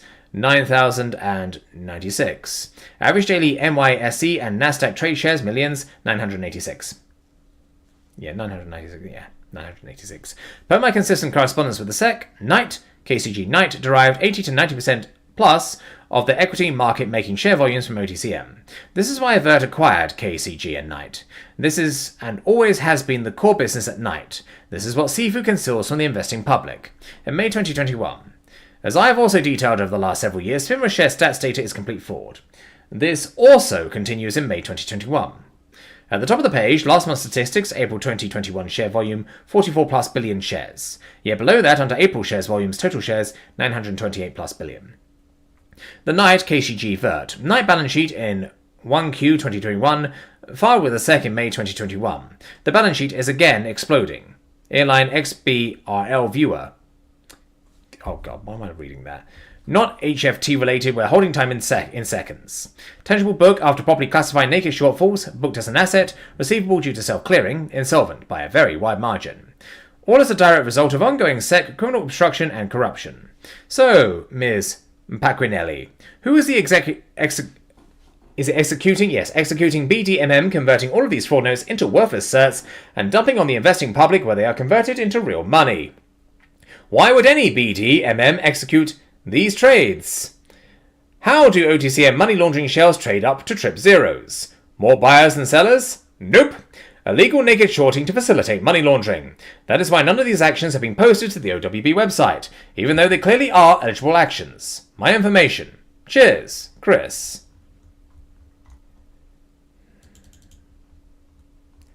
Okay, here's another one. SDNY and my Supreme Court and my judges. My apologies, I think I typed too fast for many on this email. Let me state plainly what I allege. For that, I turn directly to USB sell-side analyst Alex Cram, who had quite the exchange with Sifu on the 1Q 2021 earnings call earlier this month. Mr. Cram, based on my analysis below, tell everyone why you think Sifu chose to be less transparent with regards to 1Q 2021 share volumes. I'll type slower this time. 1Q 2021 OTCM total reported share volumes. 4+ trillion. Sifu on the call. I have electronic version should you prefer. Yes, Dan. Jeffrey's analysis Fallon. Obviously, you look at the same metrics I do. Just to give you a little commentary on them, without actually disclosing them, I mean April volumes were a hair under 10 billion shares per day. Mr. Cram, this is a knowingly, blatantly false and misleading statement. Actually, a bold-faced lie. This is why Sifu won't disclose the actual share volumes. Per below, in 1Q 2017, the last standalone KCG quarter, OTCM share volumes were reported in SEC-reviewed 10Q at 9+ billion shares a day, back when OTCM total share volumes were reported in the 100 to 300 billion shares per month. Yet, in 1Q 2021, when total reported OTCM share volumes were more than 1 trillion shares per month, hitting almost 2 trillion shares in Feb 2021, Sifu would have us believe night equity market-making share volumes were a hair under 10 billion shares per day. A blatant lie. The SEC knows exactly what the night equity share volumes were in 1Q 2021, and it was a lot more than a hair under 10 billion shares a day. Driven, of course, by OTCM money laundering shells, trading profits, illegal naked shorting, exploding balance sheet, insolvent still again. Once again, the SEC facilitating, covering up a massive ongoing fraud in the public to the benefit of the criminals who own them, while screwing the whistleblower who called them. Me. Have a great long weekend. Christopher J. D'Iorio, whistleblower extraordinaire.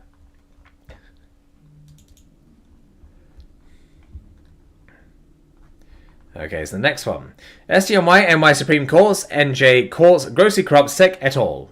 Let's break down Vert CEO Dougie, Mr. Transparency Seafood comments to sell side analysts on the night Vert 1Q 2021 earnings call in May 2021. Per below. Yes, Dan. Obviously you look at the same metrics I do, just to give you a little commentary on them. I mean, April volumes were a hair under 10 billion shares per day, which is down 32% from the first quarter. Meaning, 1Q 2021 equity market making volumes at night were roughly 13 billion shares per day. Let's compare the last KCG standalone quarter.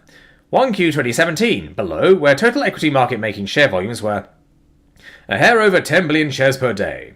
10.082 billion shares per day to be exact.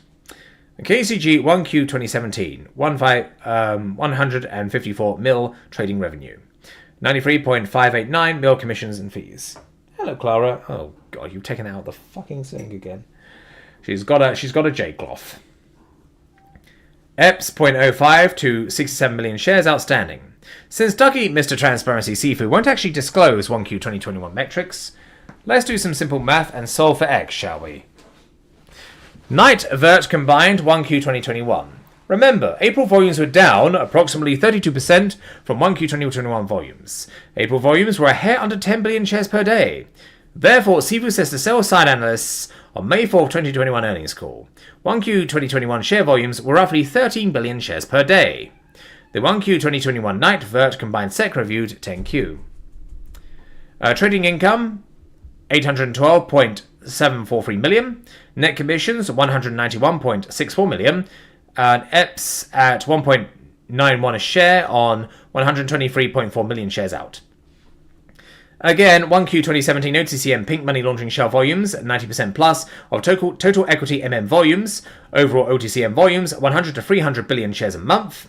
In 1Q 2021, overall OTCM money laundering share volumes were 4+ trillion shares, a 10 to 30 times increase. 2021 versus 2017 in OTCM money laundering share volumes, yet total equity market making share volumes were up just 30+%. 1Q 2021 versus KCG standalone 1Q 2017. How much market share did Night Vert lose since 2017? 90+%? Night Vert 1Q 2021 share volumes were multiples of 13 billion shares a day. Sifu is knowingly lying. Further, recall another example of SEC corruption. The KCG 1Q 2014 astronomical OTCM share volume metrics expunged by McKessie, Norberg, Pasquinelli et al. From the 1Q 2014 10Q. The KCG standalone 1Q 2014 10Q, the basis of my March 2014 letter to Becchesi with Berger Montague. I have attached the KCG 1Q 2015 SEC reviewed 10Q above. Year-over-year numbers. The corrupt SEC failed to expunge. Page 53. 1Q 2014 KCG standalone OTCM share volumes. 14.045 billion shares a day. My letter to Mackenzie. NYSE Nasdaq volumes, 862 million shares a day. So according to Dougie, Mr. Transparency Sifu, 1Q 2021 average daily share volumes were roughly 13 billion shares per day. This number is less than KCG standalone 1Q 2014 share volumes of almost 15 billion shares a day. 7 fucking years ago. In 1Q 2014 KCG, trading revenue was 254.6 million, and EPS was 0.30 a share. This is blatant, egregious, Sifu SEC-facilitated fraud on the public the SEC is mandated to protect. Why is Sifu hiding this from the investing public? And as important, why is the grossly corrupt SEC letting him?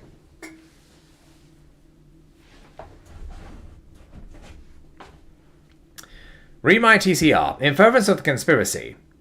The core business at Knight, KCG Vert. Knight is and always has been illegal naked shorting OTCM shells to facilitate money laundering. Oh, there you are, Clara.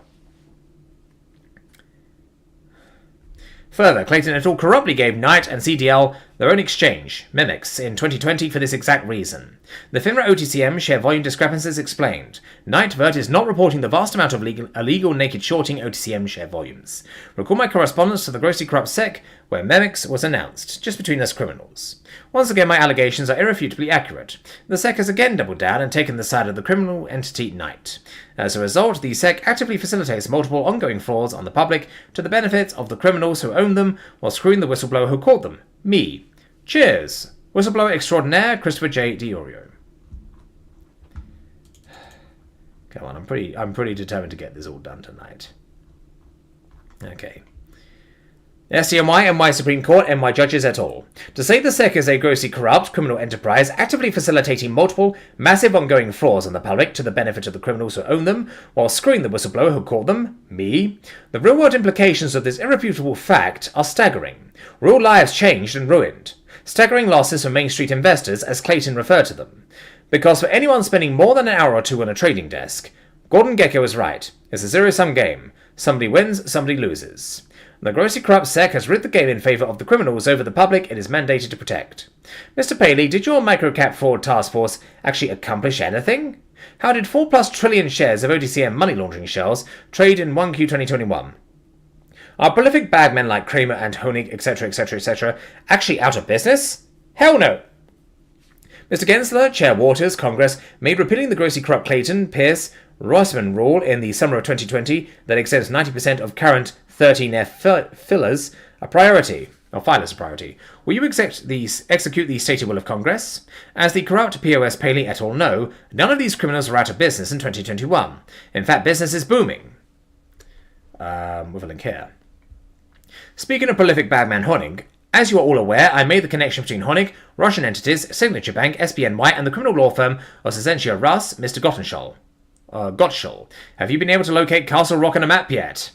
Here are just a few of the recently filed Riot blockchain filings with the SEC, detailing a few transactions.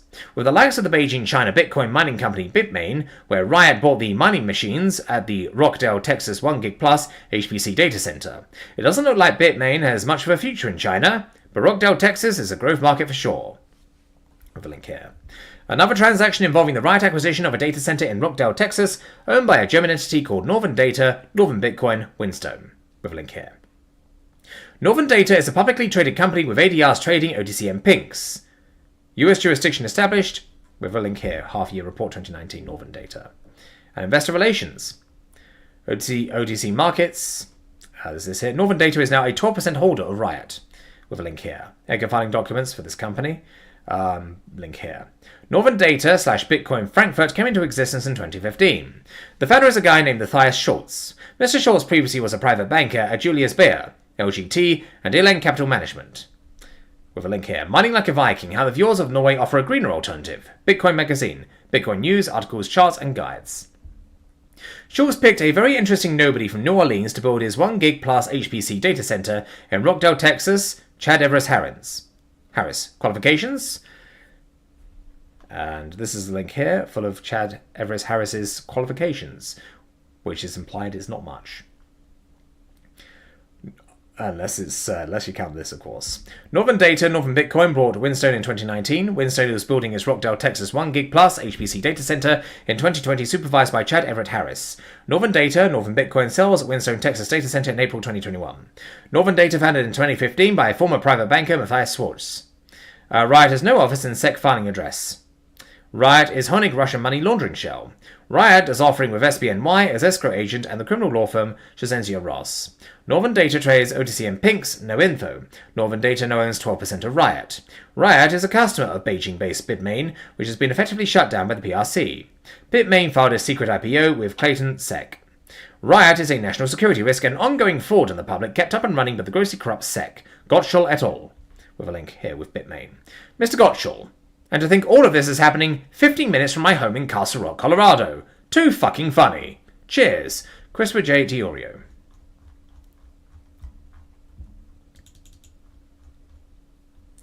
Okay. SCMI judges. Which one of you will be the lucky recipient of still more SEC fraud in your courts? With a link there. As is sought for the SEC, more omissions than submissions. And per the Welshens et al. SEC complaint, Nala is a shell company, full stop. Nala, Alaska, New York State, was at all times a fully reporting SEC company. Are we clear? Further, from March 2019 through November 2020, Abar Banal and the fully SEC reporting shell fund transferred approximately $102 billion of the funds invested by Investor Group A into NAL accounts. The COO of State Funds, New York, Alaska, is Nicholas Abate, a former independent market maker at Knight Capital. Guess who controlled, for others, 40% of the state fund receiving the $102 million investor funds?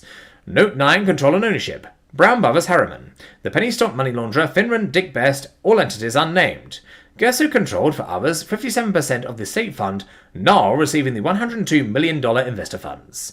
Bahamas, Toronto-based Old Fort Mosaic Limited. Yet somehow, some way, no mention of COO Abate, BBH, or Mosaic Old Fort, and, of course, absolutely zero reference to AML.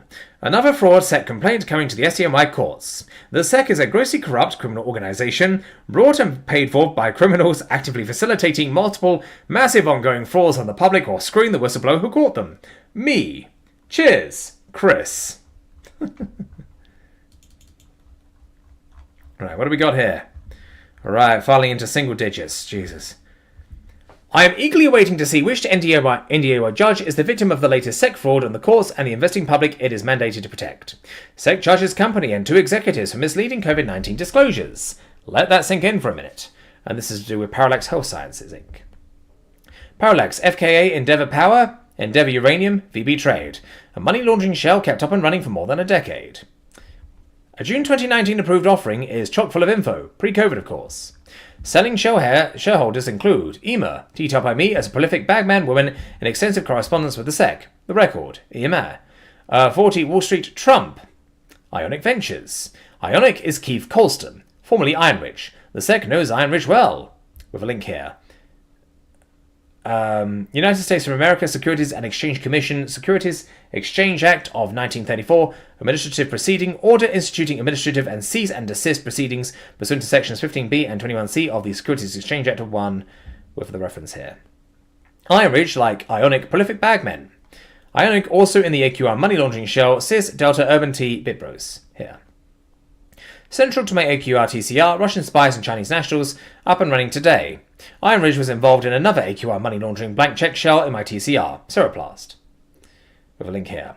Seroplast has also been kept up and running and has been reincarnated after bankruptcy as another Chinese money laundering shell. Ironridge also night top traded fraud, Velatel. Edgar filing documents for... yeah, the references here. And another SEC fraud on the STMNY, new lead holdings for which I filed a separate but related TCR, with a link here. Other selling shareholders, Harbour Gates Capital LLC, Michael Sobek and Christina Avila, Puerto Rico. Sobek is a prolific bagman formerly Tangiers. Highlighted by me with a few night-topped traded shells like MYXIO, with a link. Another seller in the SEC-approved Parallax S1, the Cobra LLC, controlled by Richard Rosenblum, also Harborview Advisors NJ, and David Stefanski. Stefanski also a money laundering shell. Aquamed Technologies, now NextGel. Stefanski controlled Aquamed NextGel with Nachum Stein. Stein is CEO, Chairman of American European Insurance. Aquamed NextGel? For his part, Rosenblum is involved in OTC BB Shell Innovative Payment Solutions. IPSI, FKA, Asia Pearls Inc., FKA, Qpagos. IPSI CTO is formerly CTO at Cyprus-based Nasdaq-listed QIWI, related to my Net Element TCR. An investor in IPSI is Robert Kilmov, Bellridge Capital. Kilmov, Bellridge, also in the money laundering shell Black Cactus Global Inc., FKA Envoy Group, now BLGI Inc. Kilmov, Bellridge, Black Cactus involved in some paid B&D. Another seller in Parallax, Digital Power Lending LLC. DPL is a subsidiary of DPW Holdings, now Alt Group, controlled by Milton Alt. Investor in DPW. Isusa, Michael Waltz, his ex-wife, NetElement, RBL with Creed, Pisa, Walt's partner, Pisa, Free Seas, Top Ships, and Milk and Obstruction of Justice with David Digsol Solomon, current CEO, Goldman Sachs, with link here. Digital Power Lending, Newport Beach, CA. Oh, did I forget to mention Parallax CEO Paul Arena is well known to the SEC, as well as the New Mexico Securities Regulator? With link here. Other Paul Arena money laundering shells. Orgme, FK Hip Cricket, Innerspace, Modavox, Surfnet, now EMP Live, kept up and running by the SEC. Edgar Search Results. Oh yeah, I'm betting to read the Edgar Search Results. Geos Communications, FKA Digital Data Networks, 12 Telecom International. Revoked by the SEC as a shell, and Ceres Technology Partners, FKA N Group Inc. But, COVID disclosures. All of the activity detailed in my claims is very much ongoing in July 2021, thanks to the SEC criminal obstruction corruption on display once again in the SDNY with this complaint. This complaint is yet another fraud in the SDNY courts, and is irrefutable evidence of my serious allegations. The SEC is a grossly corrupt criminal organization actively facilitating multiple, massive ongoing frauds on the public it is mandated to protect to the benefit of the criminals who own them, while screwing the whistleblower who caught them, me. Per the PR announcing the Parallax COVID disclosure complaint. The Commission appreciates the assistance provided by the Financial Industry Regulatory Authority. Kevin Goodman, SEC OCIE, BDs was made Chief Overlord of FINRA. Goodman new title. OC, FINRA and Securities Industry Oversight, FSIO Group. FINRA, Goodman put out this friendly reminder just yesterday for criminal BDs like Knight and Cedel who own the SEC and FINRA and their PFOF best execution requirements. No doubt a deterrent from the BD SRO FINRA, where the salaries of employees are paid by the criminals they oversee. What an absolute farce of an enforcement deterrent the BD SRO FINRA is. Goodman is the perfect fit as the FINRA overlord at the SEC. This bullshit COVID-19 disclosure complaint, brought by the SEC, FINRA Goodman et al., is yet another example of SEC obstruction and corruption, like front-running, order handling, market access, standalone P&D, etc., etc., etc. Not a deterrent. Intentionally. So the criminal activity can continue, because the criminals own the SEC and FINRA. This is why the SEC has outsourced the entire OTCM to FINRA, including short interest reporting, issue of corporate actions, reverse splits, and compliance with the BSA. Josh Oetken et al. The reason SEC IG Hookner and his bosses at the SEC don't want to meet with me, despite my many offers to do so, same goes for DOJ and FBI, I would absolutely humiliate them. Cheers. Christopher J. D. Iorio. Whistleblower extraordinaire. Fucking hell, I'm losing it. Okay, 8 pages left. No, 7 pages left. Okay. Redacted. I have attached my IRS TCR filed with Berger Montague. The IRS TCR was based on the SEC TCR. It was why IRS CIA agents Vikas Arora and Nate Sarnacki flew to Denver from Colorado in April 2016 to meet with me. Berger submitted my IRS TCR shortly after submitting my SEC TCR in March 2013. As you can clearly see, and as the record of extensive correspondence, including IG Hookner, clearly shows, the SEC, FINRA, FinCEN, UBS AML complaint, for which Norberg, Buscanelli, Knowles, Wardley issued their fraud denial while I was still waiting for my OPCO denial appeal. The OPCO trading data also implicates UBS as well as Knight. SEC OWB IG Hookner fraud. Enforcement staff never saw Mr. Dioria's information. And FinCEN assesses $14.5 million penalty against UBS Financial Services for anti-money laundering failures. There we go. Hello, Dexter. He's a good boy. He's a good boy. With a link here. The blatant and egregious disregard by Knight and UBSS et al. In trading billions of shares of sham companies with no products, nothing but losses, reverse merger, repeat, explained, illegal naked shorting facilitates all of it. Very profitable, virtually riskless. Further, as I ask you my information, when would Knight, UBSS, CDL, etc. file a SAR? Before or after trading billions of shares? There are no SARs. This also would fall under the jurisdiction of Kevin Goodman. This is the IRS TCR. Money laundering and tax evasion related to this illegal naked shorting. In it, I discuss the economic substance theory. Why do sophisticated investors like the ones I have detailed extensively bother investigating in these sham companies? Take Mr. Goodman's et al. Parallax COVID complaint and the other sham shells I detail below. In fact, take the SEC own words in the Parallax complaint. Parallax had no products and no money in early 2020 when Arena/Bradley made their bogus claims. What do they have? The same thing I detail in my extensive correspondence. All of these money laundering shells have worthless certificates, usually converted from bogus, fictitious promissory notes, then dumped on the public by a willing executing BDMM like Knight, UBSS, CDL, etc., and converted into real money. The BDMM are compensated in the form of illegal naked shorting trading profits. This is and always has been the core business at Knight et al., unfortunately the effects of which are sitting on the Knight balance sheet as we speak. This is why my claims have been criminally obstructed by the SEC. The SEC has repeatedly bailed out a known criminal enterprise. This is why Goodman produced the bullshit order handling complaint almost 6 months after I sent him my TCR in July 2015. This is why all of the related entities are omitted in his Parallax complaint. The SEC repeatedly omits that shams like Parallax are money laundering shells. Why? Just ask who trades them. In Parallax Goodman, the SEC et al. Acknowledged Parallax as a money laundering shell, yet no AML complaint.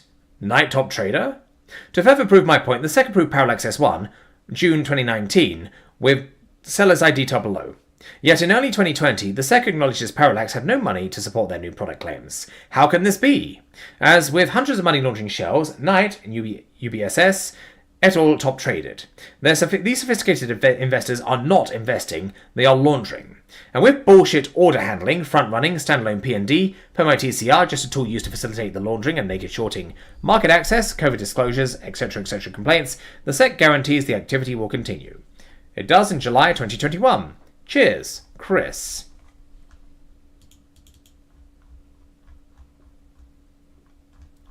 Okay, last email. And then I'm going to call it quits because I've been going for 3 hours. And after this, I'll take a look at the chat, and I might actually, depending on how many viewers we got, I might redirect or raid a smaller channel. Just give them a little bit of a boost.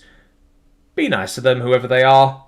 Or I could just, or if I find nobody worthy, I'll just end the stream. Sound good? That sounds good. 27th of November, 2021. Per below, the prolific bagman Terem Peitzer and his felon partner Michael Walsh. Creed. Peitzer criminally obstructed justice for the Moglievic bagman. Milliken, along with current Goldman CEO DJ Dussel. Peitzer in net as well as Free Seas with fellow bagman Joshi Sasson, along with Credit Suisse and Deutsche Bank. Free Seas is newly 2.0, a not-so-distant cousin. Top ships. All in related TCRs of mine where Knight was a top trader, and before the SDNY courts in separate but related actions. Fellow Walsh ex-wife, Asusa.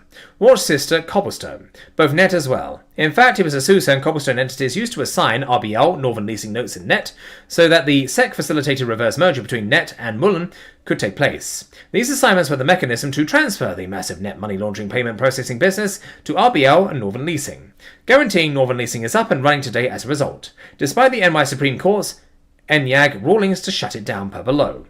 Asusa was an investor in audit, with a backing link here. Bagmen investing in fully SEC reporting publicly traded bagmen. But wait, there's more. From the September 30th, 2021, Alt-Sec reviewed 10Q, page F20. Inline XBRL, oh fuck, I didn't need to read that. Naked Brand Group Stock Purchase Agreement. On March 29, 2021, DP Lending, Alt, entered into an SPA with an institutional investor, the seller, to purchase 47,058,824 shares of Naked Brand Group Limited, the Naked shares. Under the agreement, DP Lending agreed to sell the Naked shares and pay the seller 99% of the net proceeds from the sale. In April 2021, DP Lending sold 47,058,824 shares of Naked for gross proceeds of $29.3 million. DP Lending remitted 99% of the lending of the proceeds to the institutional investor and retained 1% or $293,000, which was recorded as revenue in April 2021. The institutional investor, Alt DP Lending, brought the Naked shares from Streeterville Capital, Fife, My Fucking Night TCRs, with some filings here and a backup link here. So, Ms. Pasquinelli, Wardlow knows Kelly et al. Why was the Fife action, along with the Sasson and Keener actions, never posted to the OWB site for award eligibility? To screw me out of multiple massive awards. As with the UBS denial and the still pending OPCO denial. All my information. But not just to screw me, but to keep the illegal activity I have extensively and irrefutably detailed in the record very much up and running. So Alt DP didn't know Fife was a prolific bagman? Here's the link here. DP Lending is not registered as a broker-dealer. Buying, selling, remitting, booking revenue for brokerage activity for a well-known felon is money laundering. But wait, there's more. Naked is supposedly the entity behind women's lingerie retailer Fredericks of Hollywood, Australia entity. In 2021, Naked announced it would merge with a Chinese EV entity called Centro. Started by Chinese bagman Peter Wang. You cannot make this shit up. Centro has taken a page after the NKLA, MULN, RIDE, WKHS, Hayden et al., AQR money laundering shells, playbook, claiming they will ramp up to $5 billion in revenue in 2 years. Wang/Centro have already found a money laundering shell in Greenland Technologies, also fully sec reporting, with a link. So unclear exactly what entity Naked is merging with, but that's all part of the massive fraud in almost December of 2021. Speaking of Mullen, guess who showed up as an investor in November 2021? The publicly traded Bagman Alt, with a link. All of this is related to my extensive and irrefutable claims. The record, Miss Kelly. All kept up and running by the grossly corrupt SEC while screwing me out of multiple massive awards. SCNY, NY Supreme Court, NY Judges et al. The SEC continues to play you for fools. Cheers. Christopher J. Diorio, Whistleblower Extraordinaire. And that is the end of that file. Now, I'm just going to scout ahead what's on the next file, because, well, it's probably something wild, isn't it?